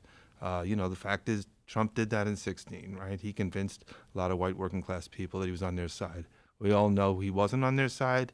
They should know that now. If they don't know it, one of us has to explain it. And so who do you think is best positioned right now to make that case? I think that Elizabeth and Bernie are making it more effectively than anyone. And I think it's because the ones in the center, I think they're all doing a pretty good job, Amy and Buttigieg in particular. I think Biden looks, he looks like what he is, which is a guy from the past. It just looks like that. He sounds like it.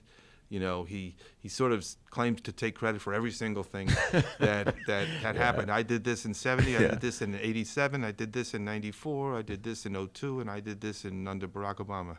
Well, a lot of people did that, But so he feels to me the most out of tune.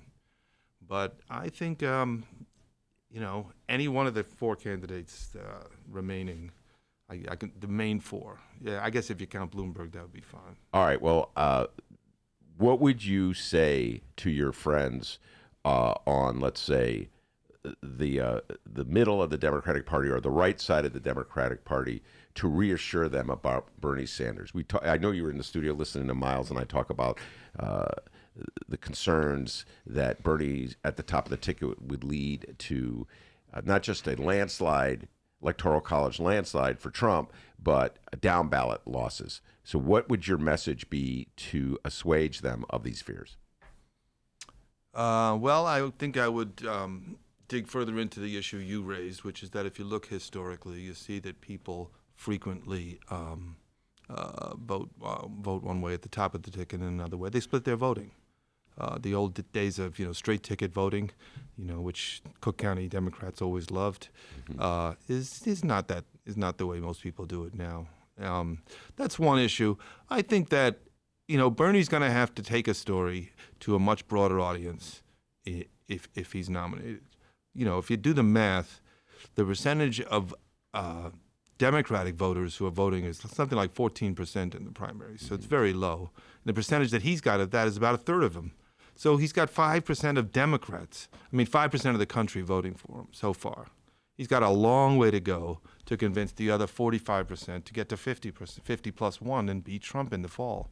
He's going to have to start to change how he talks about this. And nobody thinks he's talking about Venezuela or Russian or Cuban-style socialism.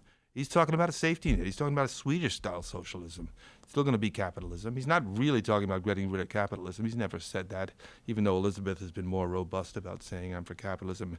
And if you think the superdelegates are determined to block him from the nomination, imagine how the Democratic centrist Congress and members of the Senate are going to block him from doing anything really crazy if he actually becomes president. Yeah. He's, they're not going to let him have Medicare for all. They're going to force him to transition to that, or public option or whatever. I just think that's what'll happen unless he had some overwhelming mandate, which is unlikely. Well, if he gets an overwhelming mandate, let's hope we can finally get Medicare for all. If there's an overwhelming mandate for Bernie Sanders, and they still don't come up with Medicare for all, fair enough. If he wins 49 states, then I think that's what it's going to take. I think he's got a case. I just want to point something out: the difference between a Democrat and a Republican.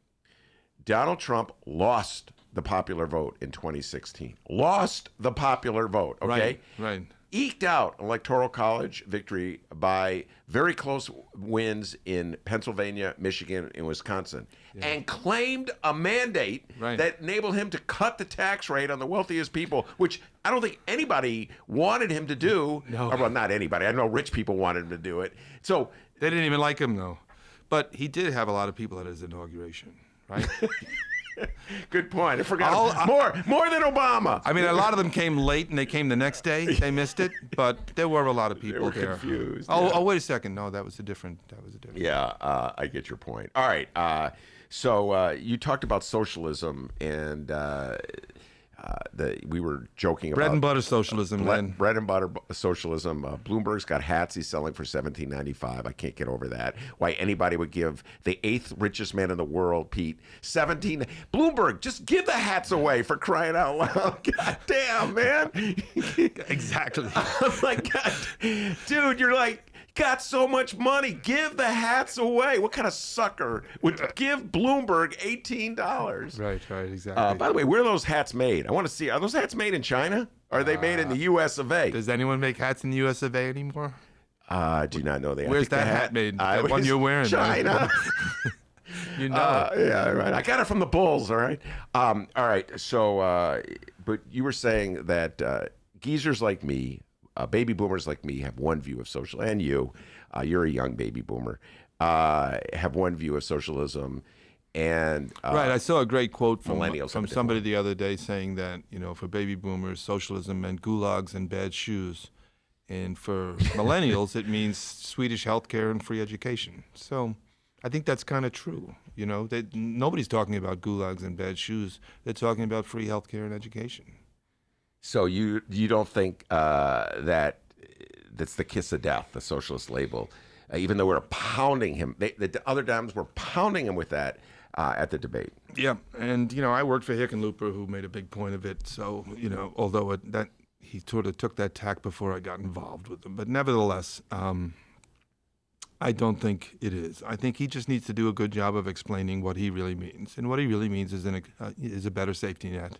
And yes, he means Medicare for all. He means same thing they have in Britain and Canada, which are not socialist countries by any stretch.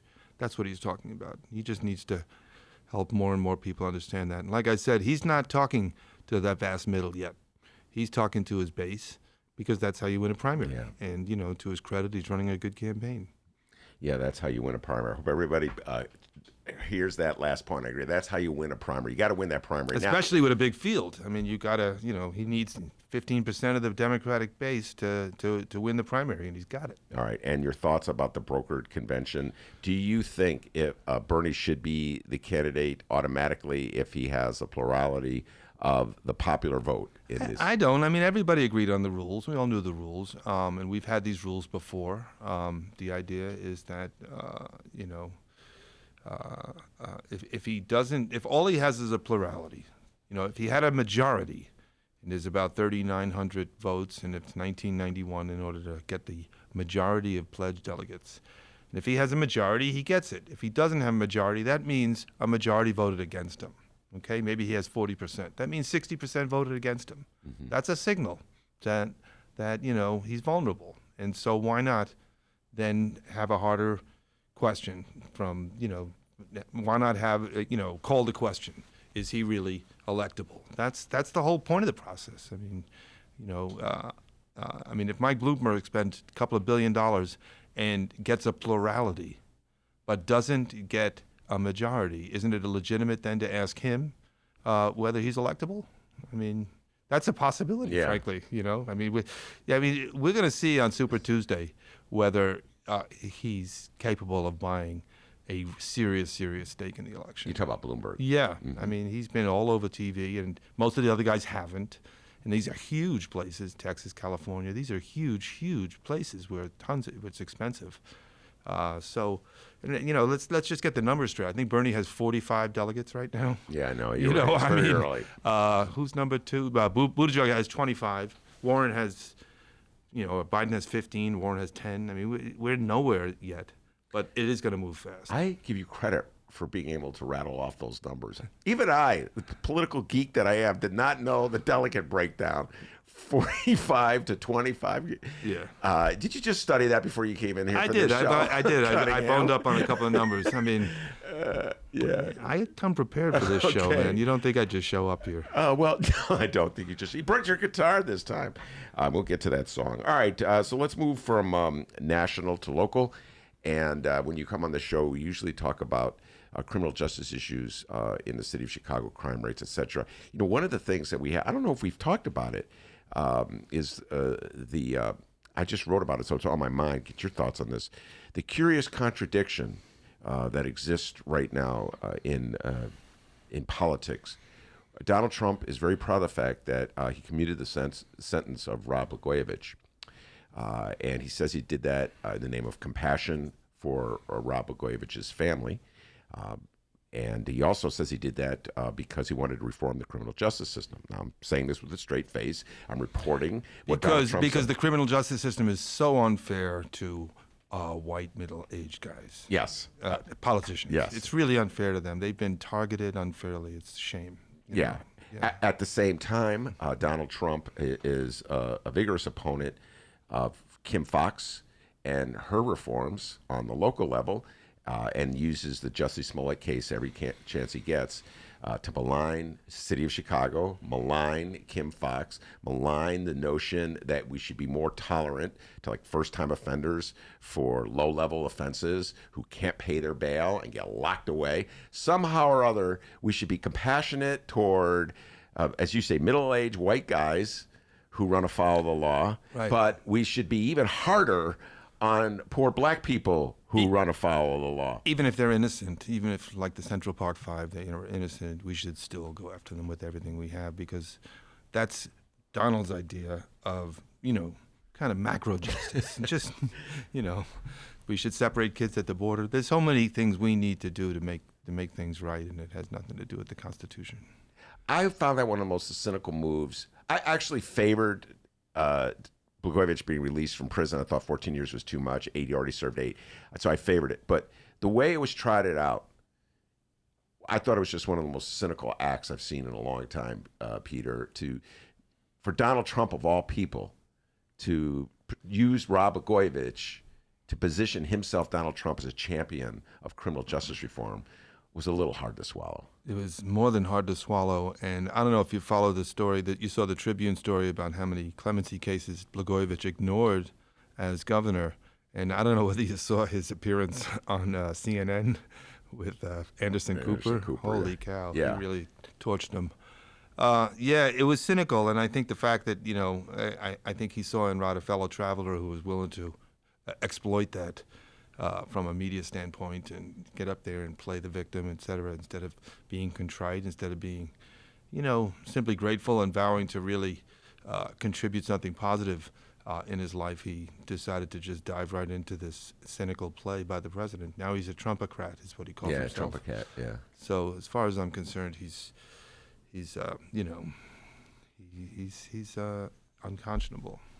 So how does that play into the larger struggle that goes on here in the city of Chicago with crime? That's what I was linking it to, because ultimately so much of our attitude about criminal justice and policing is reinforced by our stereotypes, our fears.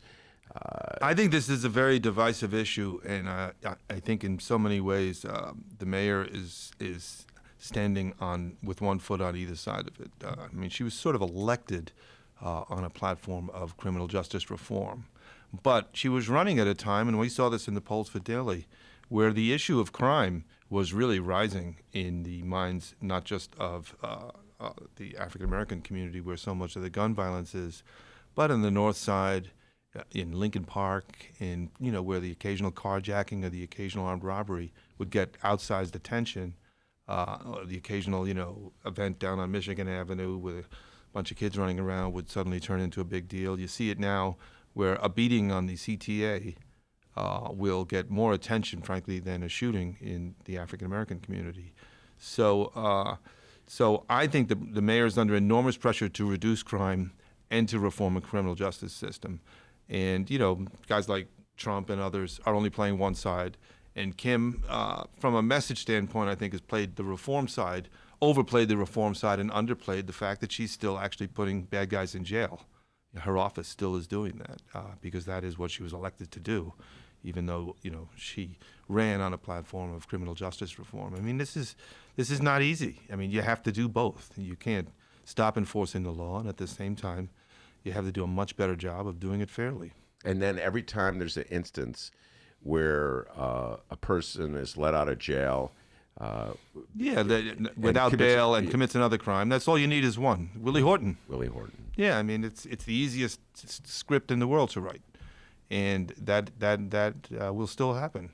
Trump, I think, talked about some immigrant who committed a rape and everything. Okay, we got it. But the macro facts show that immigrants commit less crime than native, than Americans. Yeah. Or citizens, I should say. Yeah, whatever. and so how do you see this playing out with the Kim Foxx race? Do you think Kim Foxx can straddle this divide? And I predict she will win re-election on this one. But what's your take on it? Candidly, I haven't seen a poll, so that's the only thing to tell you. I think that I hope she wins because I think the injustices in the system are significant, and we haven't done enough in Cook County. I mean, she's got a partner in Tony, who's trying to reduce the jail population, and the sheriff as well. I think she has a partner at City Hall. In terms of reforming the police department to rebuild trust and to stop arresting guys for stupid crimes. She has a partner at the state level. So the stars are all aligned. So I'm afraid to make a prediction about whether she'll win. I haven't seen the other guys quite surface. There's two other guys, right? There's two guys running, right? Three. Oh, there's three others. Yeah. Running. Well, that's all good for her. And to be blunt about it, they're all white. Yes, they are. Yeah, they're all white. 2 men, 1 woman. All right, and you sent me the latest crime statistics. We talk about this all the time when you're on the show. The last time you were on the show, I think you were talking about how crime is falling in Chicago. There was an increase in February and January, according to what you sent me. I'm not quite sure what to make of this. Yeah, it's very diffuse. It's there's been more armed robberies. And that's different than like gang crime, there's been a tragic number of kids playing with guns, and that's contributed to some of the shootings. Like young kids finding them by accident. I think several times that happened. There's one weekend I think where we had 7 kids shot, and there are a number of shootings inside homes, which that's not something you can. Expect the cops to do much about when people are pulling out guns in the middle of a house party.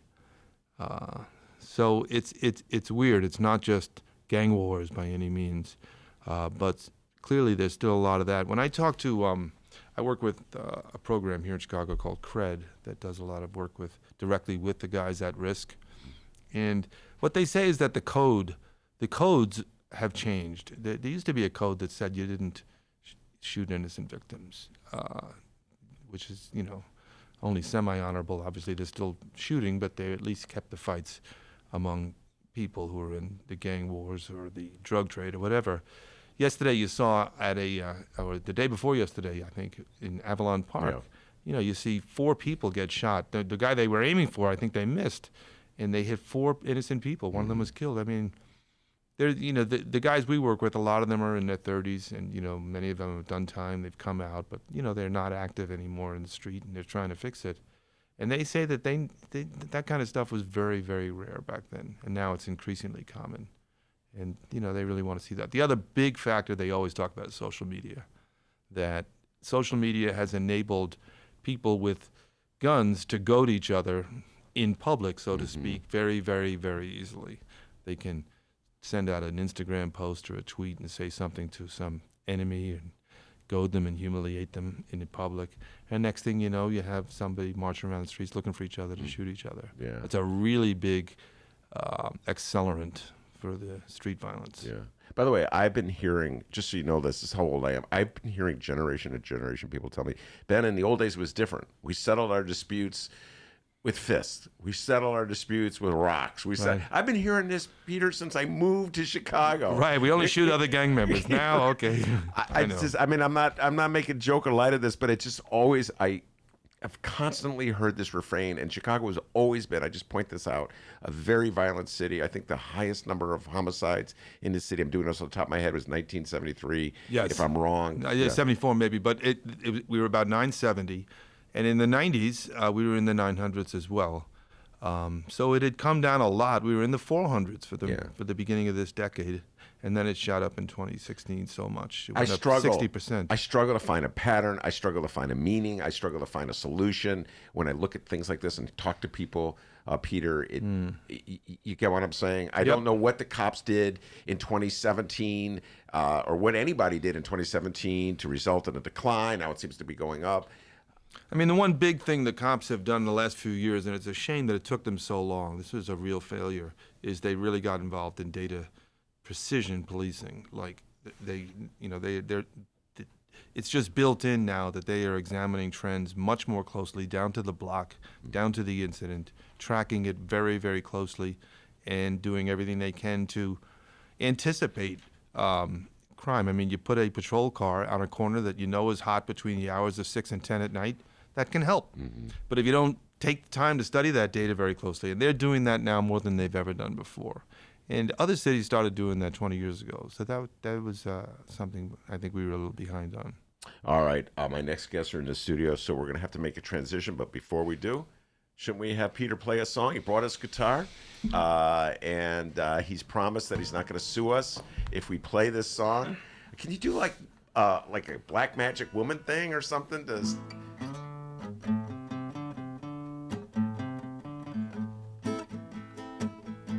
Isn't that it? Yeah. We can play that. I don't think we can. All right. We're playing that one, and let Santana send me a cease and desist letter. I don't think he would. One of my faves. faves. What, Carlos Santana? Yeah. Love Carlos Santana. So this is a song, a friend of mine who you know very well, David Axelrod, wrote a great piece in the New York Times back in September saying that people are exhausted by Trump. He's just exhausting. Every day, the endless need for attention, the endless manufacturing of disputes, and endlessly just drawing attention to himself. And in order to win in the fall, we don't need every vote in America. You just need 50 plus 1. And there's a sliver of people there in the middle who may be on the fence, but he's convinced that By the way, you do not need 50 plus 1. I just want to correct you on that point. You're right. You can win by losing, and when it comes to right. I didn't correct you the first time you said it, but Donald You Trump. need 60 plus 1, okay? Yeah, I don't know what you need. You need a supermajority. Anyway. So anyway, I wrote this song. It's called "Tired."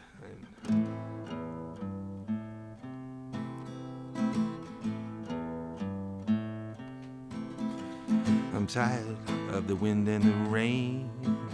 I'm tired of having to explain so many grins and lies, so many sad goodbyes. Never felt less inspired. I'm tired.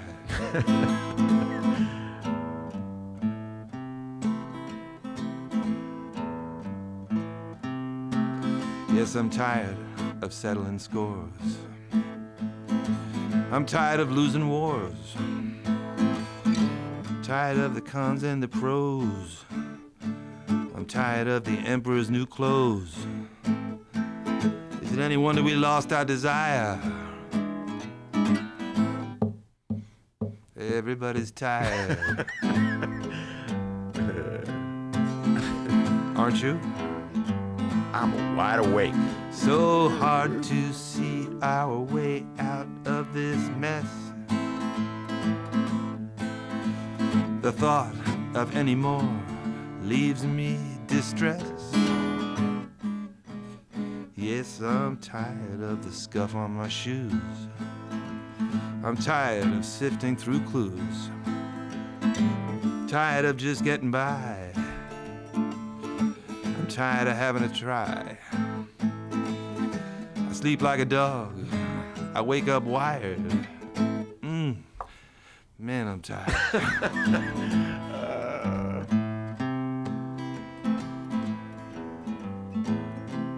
Oh, we need to find a place to be alone.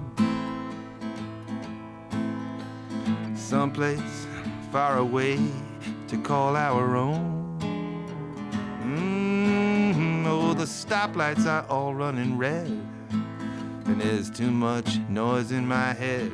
I'm stuck in a car full of clowns. Can't go another round. My nerves are frayed, my soul's on fire.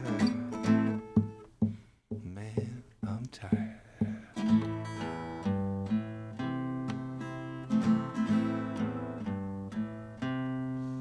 All right. Yeah, that was Correct. good. For some reason, that brought back memories of Bob Dylan's song "Things Have Changed." Everything is broken. Yeah. You know that one? That's not "Things Have Changed"? I know that one, Things Have Changed, yeah. too. That's a great song. Everything I do know everything's Yeah. broken. And then also, this is like totally out of the realm. Nobody will even know this one. There were Blazing Saddles, the movie. Madeline Kahn.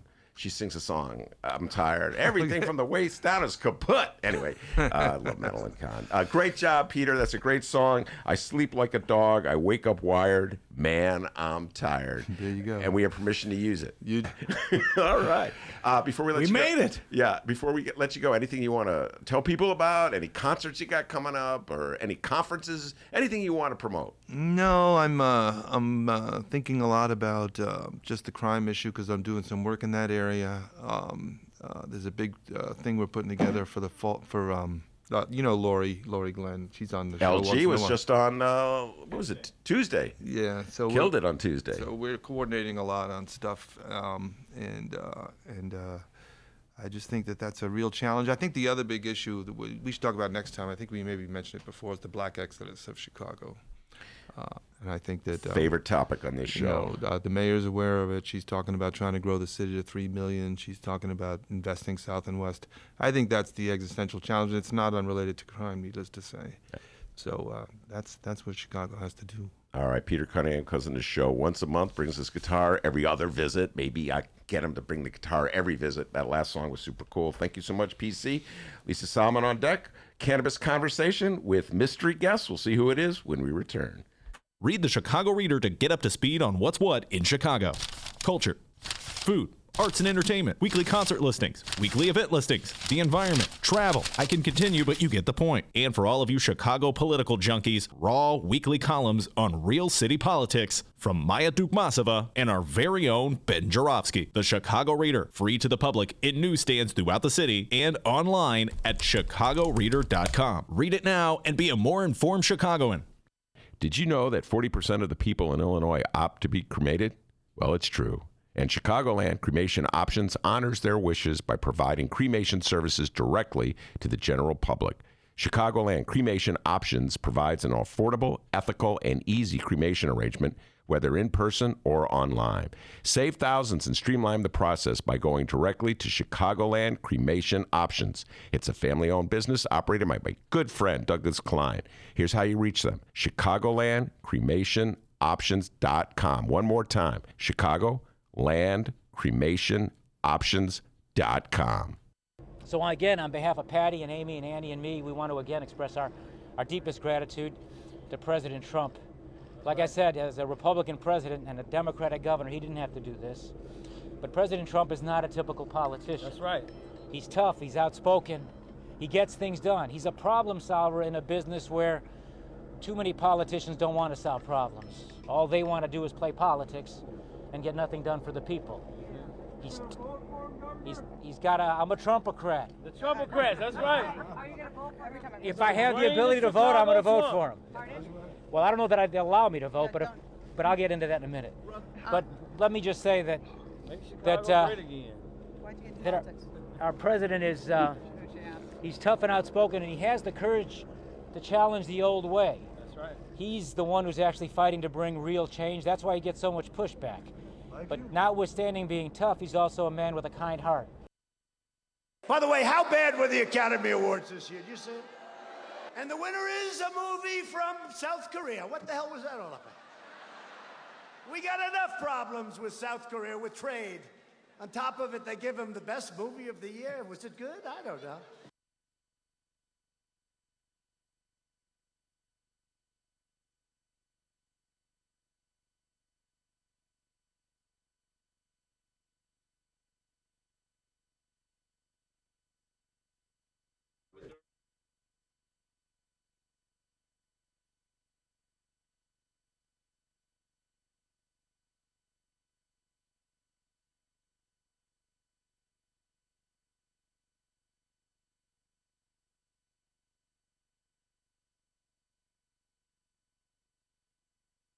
All right, everybody, it's primary election season, and if you're confused and don't know really much about the primary elections, well, never fear. Ben Joravsky and Maya Dukmasova are here. Whoa, that rhymed. That's why I said it. Okay, it's the Backroom Deal. It is back for a third season at the ChicagoReader.com. Ben and Maya uncover, well, the races that you need to know about in the primary election. There's a lot of them. They don't cover every single one of them, but the important ones that you need to know, like Supreme Court, Board of Review. Ben, what's Board of Review? Board of Review is the board that reviews your tax assessments, so it impacts how much you pay in property taxes.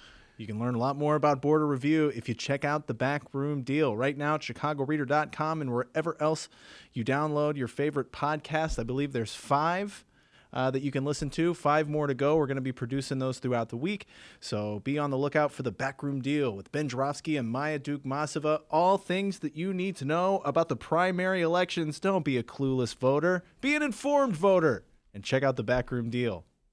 Welcome back to the Ben Joravsky Show, live from the Chicago Sun-Times. No listeners of the Ben Joravsky Show are clueless voters. They're the smartest voters in the city of Chicago. That's correct. The county of Cook, the state of Illinois, and I realize we have many listeners from outside the Chicago area, outside of Hi, Illinois. Mom. They're the smartest voters in the United States of America. And speaking of smart voters, Lisa Solomon is in the studio. She's here every other Thursday for Cannabis Conversation. And brings a mystery guest. Before you introduce your mystery guest, what do you have to say? All right, I'm going to share some things with you. I've been to a lot of events over the last couple of weeks. With the All-Star Game, it brought even more social equity events to Chicago. It's really... NBA All-Star Basketball. Yes. Thank you for clarifying that. So one that I want to talk about, I was just at on Monday, was at DePaul University. So yes, DePaul is now holding cannabis education events. And it's because they feel it's very important to move the needle on social justice and social equity. So it was called Illinois Cannabis Law, the Social Equity and Economic Impact. So Toy Hutchinson was there, the Illinois Cannabis Czar. Every time I hear Toy speak, she moves me. Just the way she shares about her history, people that she knows, and the communities that have been impacted, it's very powerful. So I'm going to put my glasses on. Okay, so as Toy will say, the adult use bill is actually a criminal justice reform and a drug policy reform bill wrapped in weed paper. She said that? You got to give her credit. She came up with that? Rolling paper? Like that kind of weed paper? She said weed paper. I wrote it down. She's amazing. Yeah, weed paper. That's like a new term. Back in the day, we called it rolling paper. Right, Dee? Still call it rolling paper. Yeah, that was a new term. But you know what? It's so true. Okay. And another thing she was saying, like, equity is not diversity and inclusion. It goes so far beyond that, that what you need to do is you need to take a community that was harmed by the war on drugs and make it as normal as you can. Mm-hmm. So giving someone a $10 an hour job in the industry is not helping make that normal.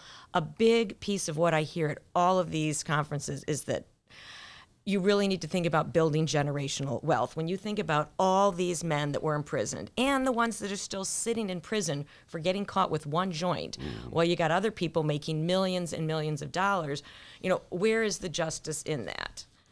Okay, so that was one of the big things. Then they have Scott Kelly, who is from the Vincentian office at DePaul. Did I say that right? Yes. Vincentian? Okay. So he was talking about it and said DePaul is in it because of the justice and equity issues. And he made a comment, if I go home and make myself a martini, or if I go to a bar and order one, is someone going to say to me, so is that a medical or a recreational drink?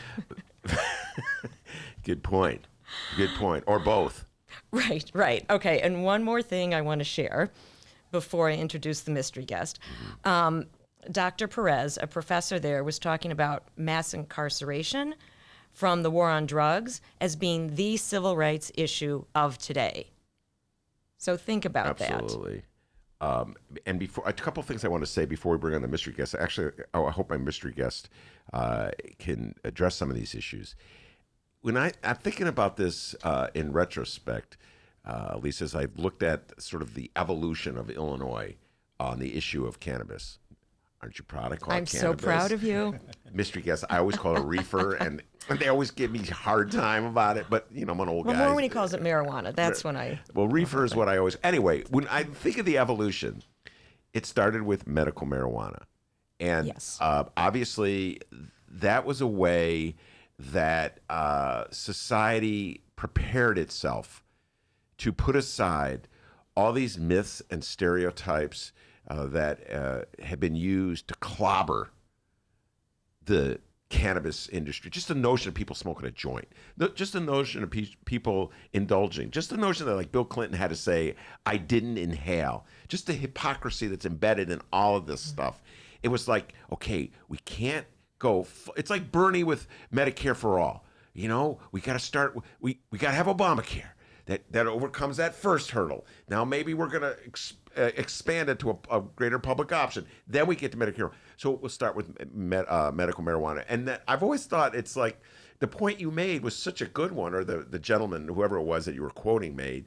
The notion, like, when I have a martini, is that for medicinal purposes? Is it recreational purposes? I was going to say reefer. Only cannabis has to play that game. Do you follow what I'm saying here? Only cannabis has to play that game right now because we're not quite liberated from those confines that were put on us regarding the use of cannabis. Another thing where it's really separated out is the way the home grow law is written for patients. It has to be in a locked and secured facility.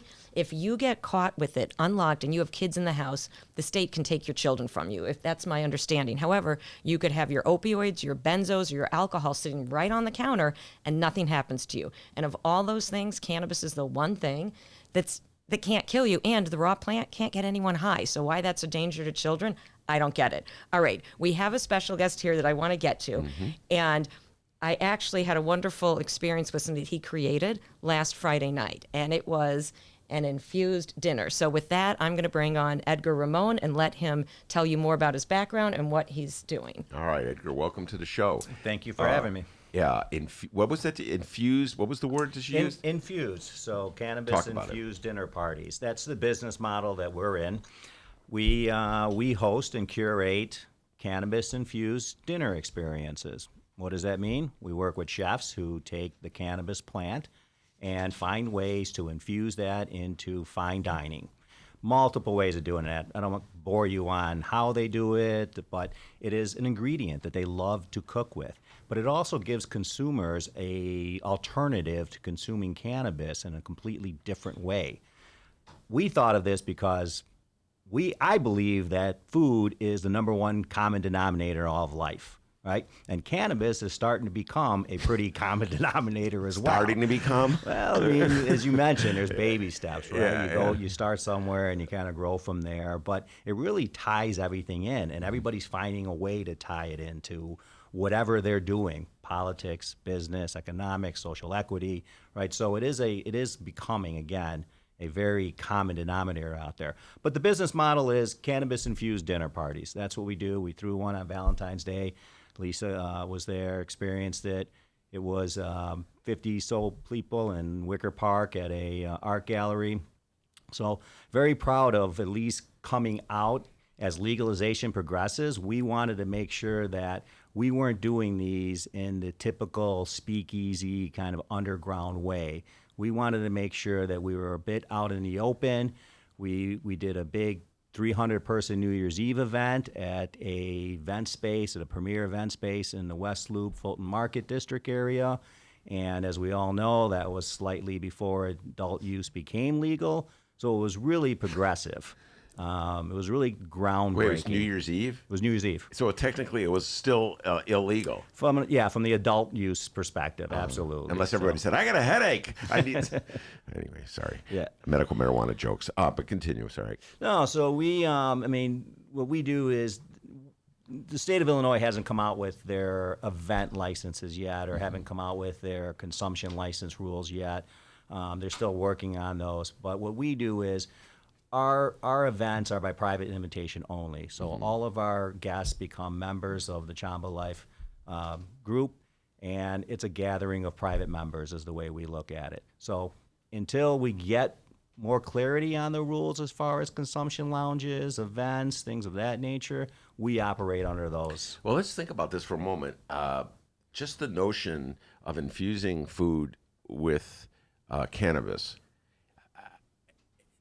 I'm thinking of the evolution that I just described for where we had to get the state of Illinois to tolerate medical marijuana. You know what I'm saying? Somebody's really sick. And we talked about this a couple of weeks ago. We're still struggling with this issue with kids who are sick. Are we anywhere near the point in this state where like a restaurant can openly promote itself for its cannabis-infused cuisine? Are we at that point? Anywhere near that point? No, unfortunately not. It's a bit of a tricky subject because once you're able to just open your doors to the public, anybody can walk in off the street. You have no information about that person's tolerance levels, previous use, etc. So it's a little bit difficult too because when you consume it, in terms of eating it, your body has to digest it. So that means it can take hours before it even really kicks in. Unlike alcohol, where you slam 4 or 5 drinks right away, you're probably going to start to notice an effect. At least most people would. Cannabis, you can consume it, especially as you're eating it, and it may not kick in. Therefore, they may leave. They may be completely gone from the restaurant, and something occurs. And I just don't think that there's any way that, there's a way of really protecting that. So what we do, again, is we ask people for tolerance levels. We have a consultation with them. We discuss, what happens if they do start to feel over-elevated, under-elevated, things of that nature. It's a lot for a restaurant to kind of really bite off and handle. Not only that, we just don't have any real means of policing it once somebody's out there and they're driving, there's no breathalyzer, there's no real means of detecting that somebody has overconsumed or is intoxicated or whatnot. So I think in our lifetime it'll happen, but it's not right around the corner. Is this legal right now in the state of Illinois to have a party in which food is infused with cannabis? I'm not a lawyer. But the way I understand, I spent a lot of time and still do on understanding the laws. The laws state that private consumption is legal, right? So again, we do it by private invitation. We do it in locations that are not open to the public when we have them, whether we're renting them or we're using them. They're not open to the public. It clearly states on there, closed for a private event. Our invitations all talk about that. So private consumption is legal. But again, there's still no real rules in terms of having them in a open space where people can just come in publicly. So we don't do that yet.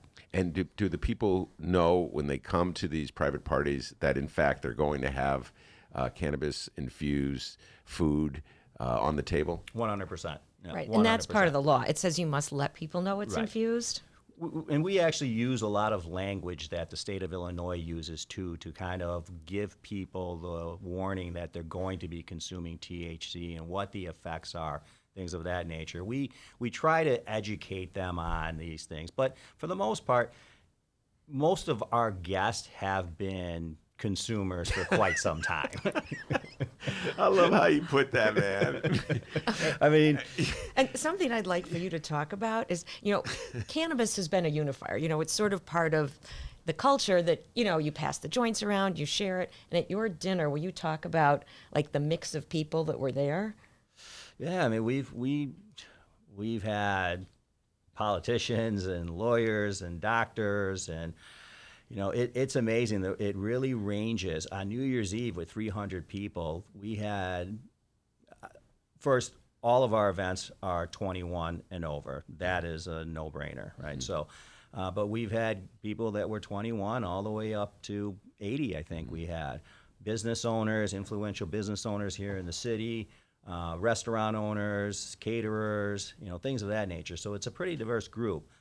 It's pretty amazing that now that it is legal, you are starting to hear certain people come out and say, oh, like I remember back when I, used to smoke, or I remember back when I tried it, and, really thinking about doing it again. Or they are still consuming, and now they're happy to be able to say, I went to the dispensary. Yeah. By the way, I just want to point out, we're going to get to the federal issue. Edgar and I share a passion on this topic, but in the debate on Tuesday, the Democratic debate, I don't know if either one of you heard it, Michael Bloomberg, who's still stuck in the past on his attitude about cannabis, was saying, well, we need decriminalization. I'm really worried about what it's going to do to brains, young kids. And it was, and I'm just sitting there listening to him thinking, all of your friends, I know people that work for you. I know people at Wall Street community. I know like your little world group that you hang with. They're either smoking it, eating it in their food, you know what I'm saying? And just to pretend as though there's still that existence, Edgar, of that old like reefer madness syndrome that still exists on a federal level. It's very scary. But before we get to that, I'm going to deal with the issue of the tolerance levels, different tolerance levels. If you contrast Dennis to me, he can handle like bongs and bongs of cannabis. Whereas if I'm in the car with him, just a secondhand smoke. Hot boxing. Yeah, it just just threw Dennis under the bus. I love doing that. You did. That's fine. So anyway, so how do you deal with, if you're having a dinner party, how do you deal with the issue of the Dennises and the Ben and the contrasting tolerance levels? So first of all, I'd love to talk more about the Bloomberg thing. I come from the finance world, so I spent we 20 will get plus to the years Bloomberg thing, in the financial world. So, but funny enough, though, it's usually the people that claim that they have the highest tolerance levels that you got to watch out after. Hear that, Dennis? Usually the people that will tell you that they have a low tolerance levels, they pretty much police themselves. They know that they're a bit nervous, right? So they know that they have, the ability to push the plate away if they want to, right? Or set a little bit aside, right? But they'll come up to me and ask me questions about, we try to discuss at every dinner, especially the smaller ones, we always discuss the milligrams per dish. We talk about the strains that we use. We talk about the effects that you can expect off of these strains. Sometimes we even time them so that we know that the effects are kicking in. But when people are a bit nervous, I'm a big believer that the plant in itself has many medicinal purposes. And again, this medicinal recreational thing is such a topic of conversation. I think it's all medicinal, but the fact is that people are going to talk about it and they're going to debate it. But I'm a big believer in that it's not just the psychoactive effect you're looking for. You're also looking for the body effect. So we try to introduce CBD, not just THC, into our meals, into the entire experience. We might do welcome drinks or pairing drinks that are CBD only, because the CBD actually will have the ability to act against the THC. So when people are nervous about getting too much THC, we can substitute or add in CBD into their particular meals. Just help people out, differentiate between CBD and THC. So those are the two main cannabinoids inside of the cannabis plant, right? There's arguably over 400 cannabinoids, and THC is the one that people seek after when they're looking to get the high, get that psychoactive high. CBD is probably the one that's more associated with healing benefits, so inflammation, pain, things of that nature. So you'll see CBD everywhere. CBD is now federally legal. That's the hemp farm bill that passed. That's what's federally legal. That's why you see it in gas stations and CVS's and Walmart and every place else. That's why a lot of people are starting to even consider doing infused meals, and restaurants would be able to do this with CBD only. The reality is, though, the majority of the population that's pro-legalization is more interested in the THC cannabinoid. That's putting it mildly. Yeah. All right, so let's say you're having a dinner party, and there's 100 people of various tolerance levels. Will you say at the party, okay, so I don't know what the quiche over here, the cannabis quiche. I don't know why I said quiche. Do you even make quiche with cannabis? I just thought of quiche. You could. You could. Sure. All right, that's got a low tolerance, but the meatloaf, the cannabis meatloaf, it's got a higher. In other words, do you let people know that there's various amounts of cannabis in each of the foods? Yeah, we try to do it in a way. I mean, it's difficult depending on what kind of party you're having. When you're having a smaller, intimate party, say 8 to 12 people, it's a lot easier to do those things. When you're catering to 300 people, like New Year's Eve was, it's a lot harder. So you got to kind of err on the side of caution. But to give you an example, most of the infusion methods are not directly inside of the main ingredient. They're usually a finishing touch. So most chefs like to infuse fats because that absorbs, it bonds well inside of the fat, like oils or butters, your coconut oil, avocado oils, olive oils. That it bonds, and also your body bonds well with the fat, so you truly get the effect of that cannabinoid, the THC or the CBD, whichever one you're looking for. So, for instance, you might do a tuna tartare, and the avocado is infused. So somebody can eat the tuna tartare without having any of the infusion in it if they don't dip it into the avocado. So on New Year's Eve, we actually made every dish optional. The finishing touch, people can say, give me a little bit of extra of the medicated version, or I'll take none of the medicated version. Yeah. Right? So the chefs have a way of actually being able to exclude it from the meal if somebody chooses to. All right, so you said that you had background in finance, so you're not a chef. I'm not a chef. So you're not the person who does. I'm a foodie. You're a foodie. You eat. I eat. Yeah, me too. Yeah. I have a sandwich I can't wait to get into. When you said avocados, it's got avocado on. I can't wait. So what's your background that got you to this point? So I mentioned, I was in the finance space. I was in the derivative markets for 20 plus years, and very interesting, of course. In that 20 years, we saw a lot, particularly around the housing crisis, the financial market crisis of 2008 to 12, and so forth. A lot of my friends around that 2015 timeframe, when Illinois was talking about passing and going medical and releasing their pilot program, left a lot of industries like finance and insurance and legal to pursue it, looking at it as this is going to be the next emerging market. Well, I held off, but it kept coming back to me. And you'd be surprised how many, similarities there are between the derivatives world and the cannabis world. For instance, the derivatives world went from the most unregulated market in the world to the most regulated market during the housing crisis. We introduced Dodd-Frank, we introduced a lot of new rules and regulations.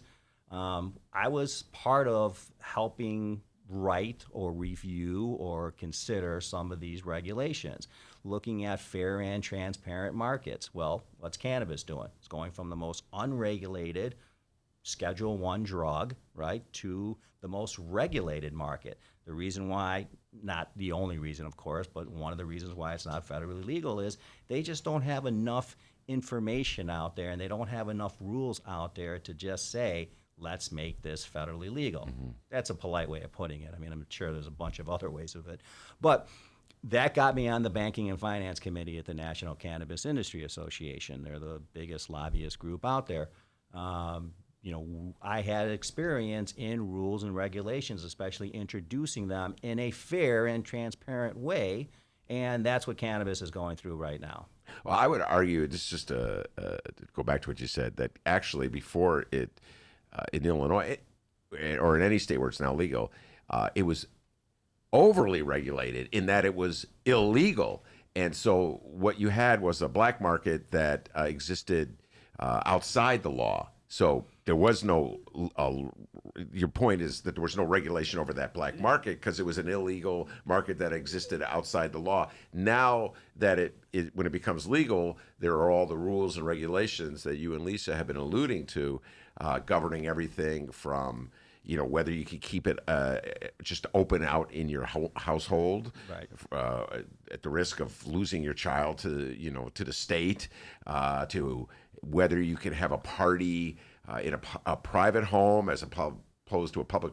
So it's only when it comes out into the realm of being legal, Edgar, do you have the regulatory over it? Agreed. Right, I stand corrected. I mean, there's no. It's not regulated in the legal sense, right? We don't have anything around. Well, we have some things, but it's still got a ways to go before it is literally walking into a bar and saying, I'll take a sativa or an indica, or I'll take a purple kush or a wedding cake, and no one's going to ask why. It's just simply, here you go. And when I mentioned before Bloomberg's attitude toward cannabis, as he expressed it on the stage, and you said, I would love to go into that based on my years in the finance industry. What did you want to get at? Well, I mean, you talked on that, people in Wall Street have been consumers of all kinds of drugs since the beginning of time, right? Since the beginning of Wall Street. I mean, it's just there's never drug testing in that particular space because there's just been so much consumption. I think just Bloomberg's just got a view, I think, of a lot of wealthy individuals of his status and in that particular era, that age group that still are completely against it in terms of, we weren't happy with potheads and, people not wanting to go to war or join the military or even work because they were potheads. They still have that, inside, that's their thinking of it. That's who they feel is people that consume cannabis, right? They don't think it's the doctors or the lawyers or the professionals or other politicians, right? They look at it as the typical pothead from the Woodstock era and things of that nature. And honestly, we mentioned a little bit about you using the word marijuana and reefer versus cannabis and all that. And I got look, when I got into this world of cannabis from a professional point of view and getting into it from business and seeing what's going on, I learned all kinds of new words: stigma, destigmatize, and normalization, and I started thinking to myself, I'm like, these all seem like words that people are using to kind of justify it. What's wrong with reefer? What's wrong with marijuana? What's wrong with smoking a joint? Or what's wrong with saying I want to get high? I mean, our pioneers, the people that really were shamed and put in the corner for doing that, saying that, and calling themselves that, growing their hair long and wearing leather vests and tassels and smoking and standing up for it, right, to this day are still being said that's wrong. Yeah. Come on. I mean, that's, those were the pioneers of it. So. And that's why some people are saying never call it the black market, call it the legacy market. The legacy because these are the people that have been doing it. It's existed for eons. The legacy market. Yeah, show some respect for these That's actually experts. funny. Legacy. I'm gonna write that down. Legacy market. I just have to say this before we take a break and we'll come right back. That it was politicians who, my good friend Kelly Cassidy would go, Ben, don't call it reefer. Toy Hutchinson, when she would come on the show, Ben, don't call it reefer because it makes it that much harder to get up the votes, and you got to call it cannabis. So they'd be, Ben, call it cannabis. So that's how I got into this, Edgar, trying to police myself. But I'm with you 100%. Yeah. In my mind, it's reefer, and I think it's all embedded in the hypocrisy of the war on drugs, the hypocrisy which still continues on the federal level and has an impact on the industry that you're getting involved in, Edgar, and we'll talk about that when we come back from this break. Read the Chicago Reader to get up to speed on what's what in Chicago. Culture, food, arts and entertainment, weekly concert listings, weekly event listings, the environment, travel. I can continue, but you get the point. And for all of you Chicago political junkies, raw weekly columns on real city politics from Maya Dukmasova and our very own Ben Joravsky. The Chicago Reader, free to the public in newsstands throughout the city and online at chicagoreader.com. Read it now and be a more informed Chicagoan. Hey, D. Yeah? Did I tell you that the Ben Joravsky Show is sponsored by Rattleback Records? No. Well, it is. Rattleback Records at 5405 North Clark Street is Andersonville's full-service record store. Hey, D. Did I tell you it was voted one of Chicago's best record stores in the 2019 Chicago Reader poll? No. Well, it was. Wow. Rattleback Records, 5405 North Clark Street. Used and new LPs and 45s. They got CDs, DVDs, books, gifts, and much more. For more information, contact them at rattlebackrecords.com. That's RATTLEBACK records.com. I've seen a whole lot of catfish, some turtles. No gators yet, though.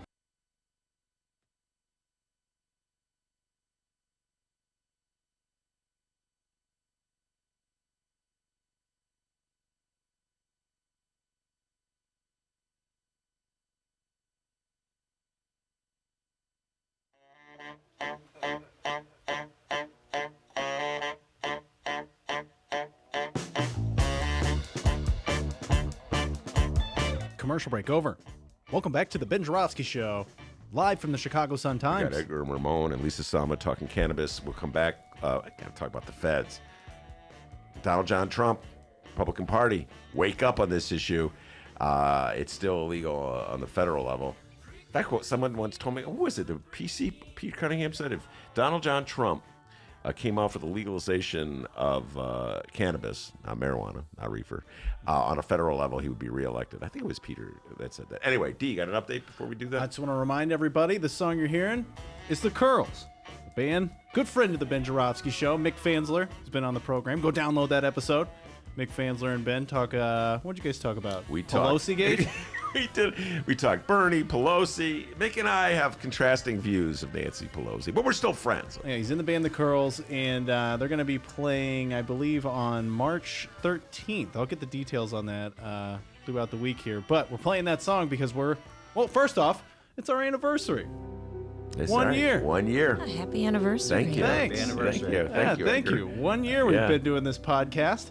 And, moving forward into year 2, we got to find new music. Because turns out there's copyright strikes going on. So if you're in a local band or you know someone who's in a band and they need some exposure and they would like us to play their music, well, we'd be more than happy to play their music, all right? Absolutely. Feel free to reach us, BennyJShow@gmail.com, BENNY, the letter J show, at gmail.com. Just send me an MP3 and a permission slip. A letter from your lawyer, okay, saying yes. We have permission, and you won't believe it. You think you have troubles with the feds. We have trouble with cease and desist letters from lawyers. Don't play that song. So, yeah, let's all hands on deck here, all right? If you're listening on the live stream chat, find some music that's local and send it our way. If you're on the download, send some music our way as well. Let us know if we can play that, and we will do that into year 2 of the Ben Joravsky Show podcast. And the Ben Joravsky Show will always be here, all right? No matter where we're at, well, we'll find out. But you know what? We'll always be here. Download our shows at chicagoreader.com, chicagosuntimes.com, and wherever else you download your podcasts. All right, very good. Thanks, D. Edgar, federal issues regarding cannabis. It's illegal on the federal level. It's state by state. We talked about Bloomberg during the debate. He said, well, I will not interfere with a state that wants to legalize marijuana, which is a little different than what was going down in the Obama years when there were some issues with California and federal raids, and in the Bush years when the great Tommy Chong was sent to federal prison.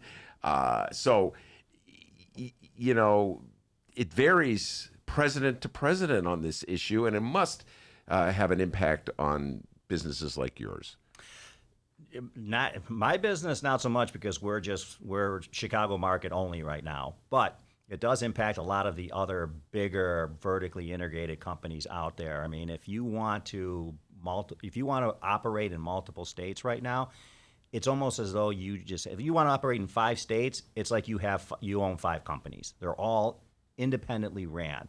They really can't overlap. Maybe in some areas like HR or some of the operational stuff, it's possible. But in terms of like banking, they can't bank together, they can't transfer money to each other, they can't share products, they can't do any of that stuff. So federally, I mean, since it's still illegal and state by state, it makes it a big challenge for the bigger companies out there that are trying to be multi-state operators.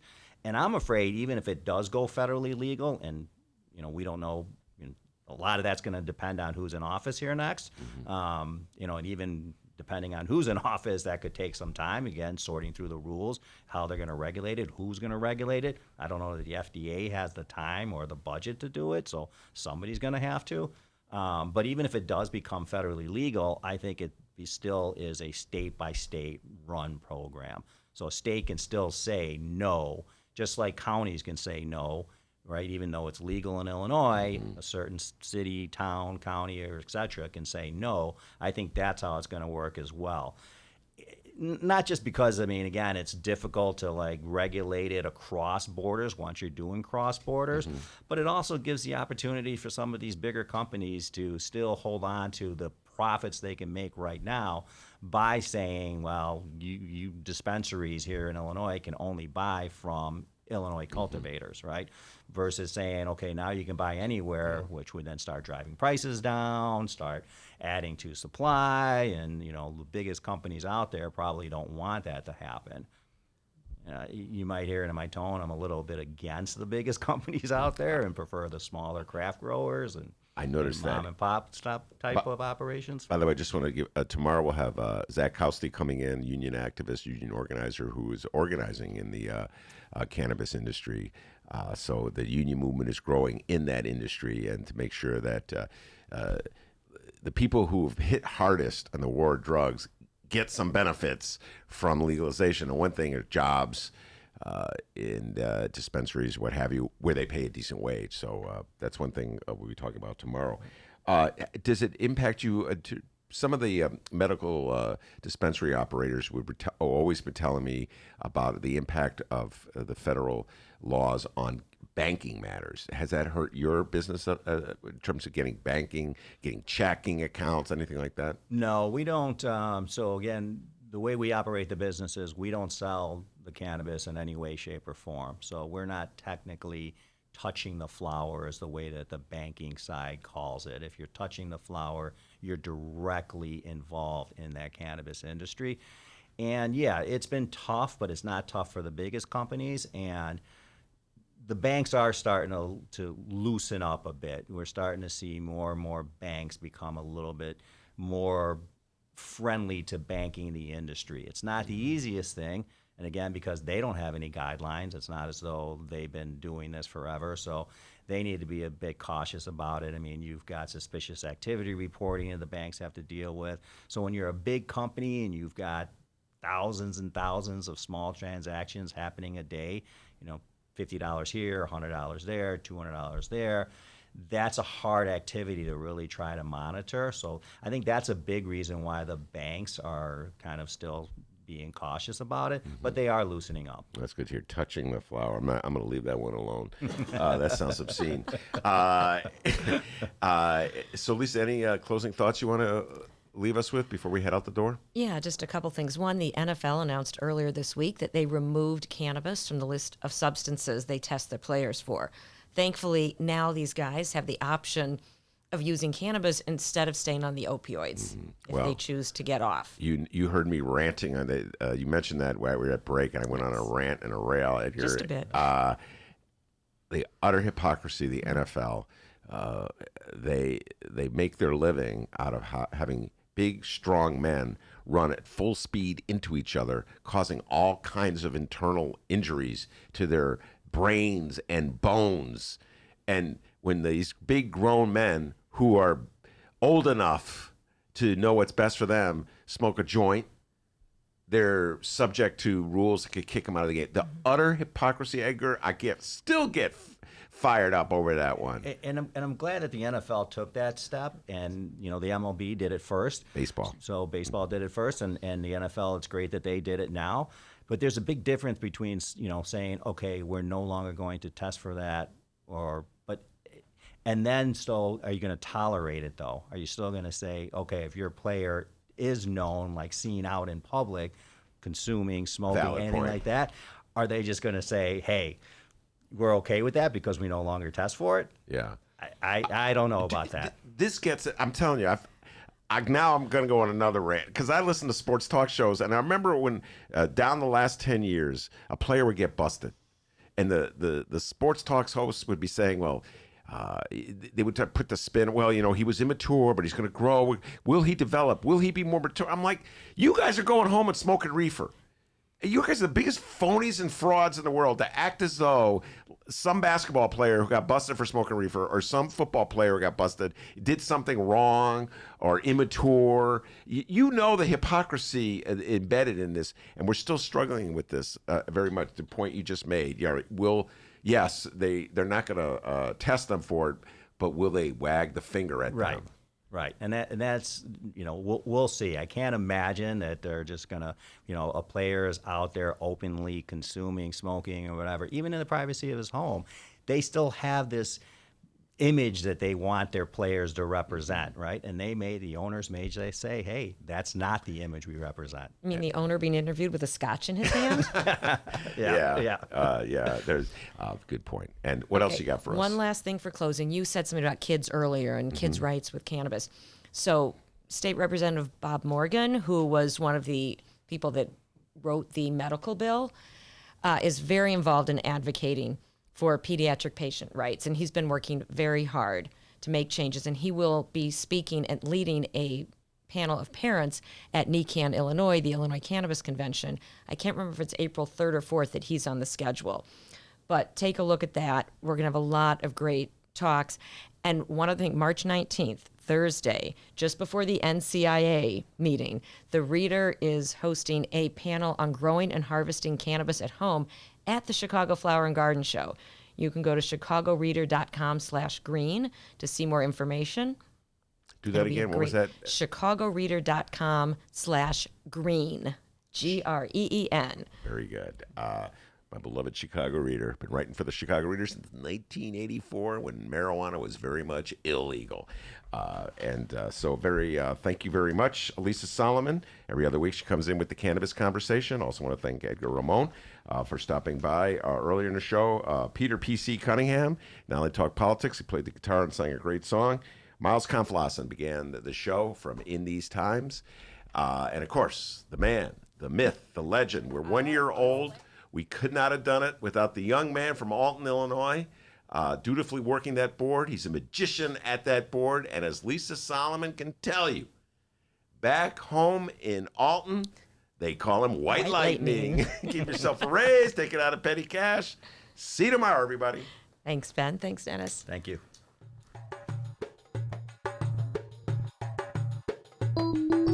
Hey, and remember, you can download previous Ben Joravsky shows and Benny J bonus interviews at both Chicago Sun-Times and Chicago Reader websites and wherever else you download your favorite podcasts. Name's Dennis, by the way. Downloaders, we live stream this program. It's true. Tuesdays through Fridays, 1 until 3 p.m. Central Time at both Chicago Sun-Times and Chicago Reader websites and the Chicago Sun-Times YouTube channel. Join us on the Chicago Sun-Times YouTube channel. And lucky you'll be able to join the Ben Joravsky Show live stream chat. Hang out with Bruce, Nathaniel. How's it going, Nathaniel? You're a new listener. Jay Marie, Johnny Joe, Brianna, and the rest. The Ben Joravsky Show live stream chat. Hang out with like-minded political junkies and a couple trolls. We'll see you tomorrow.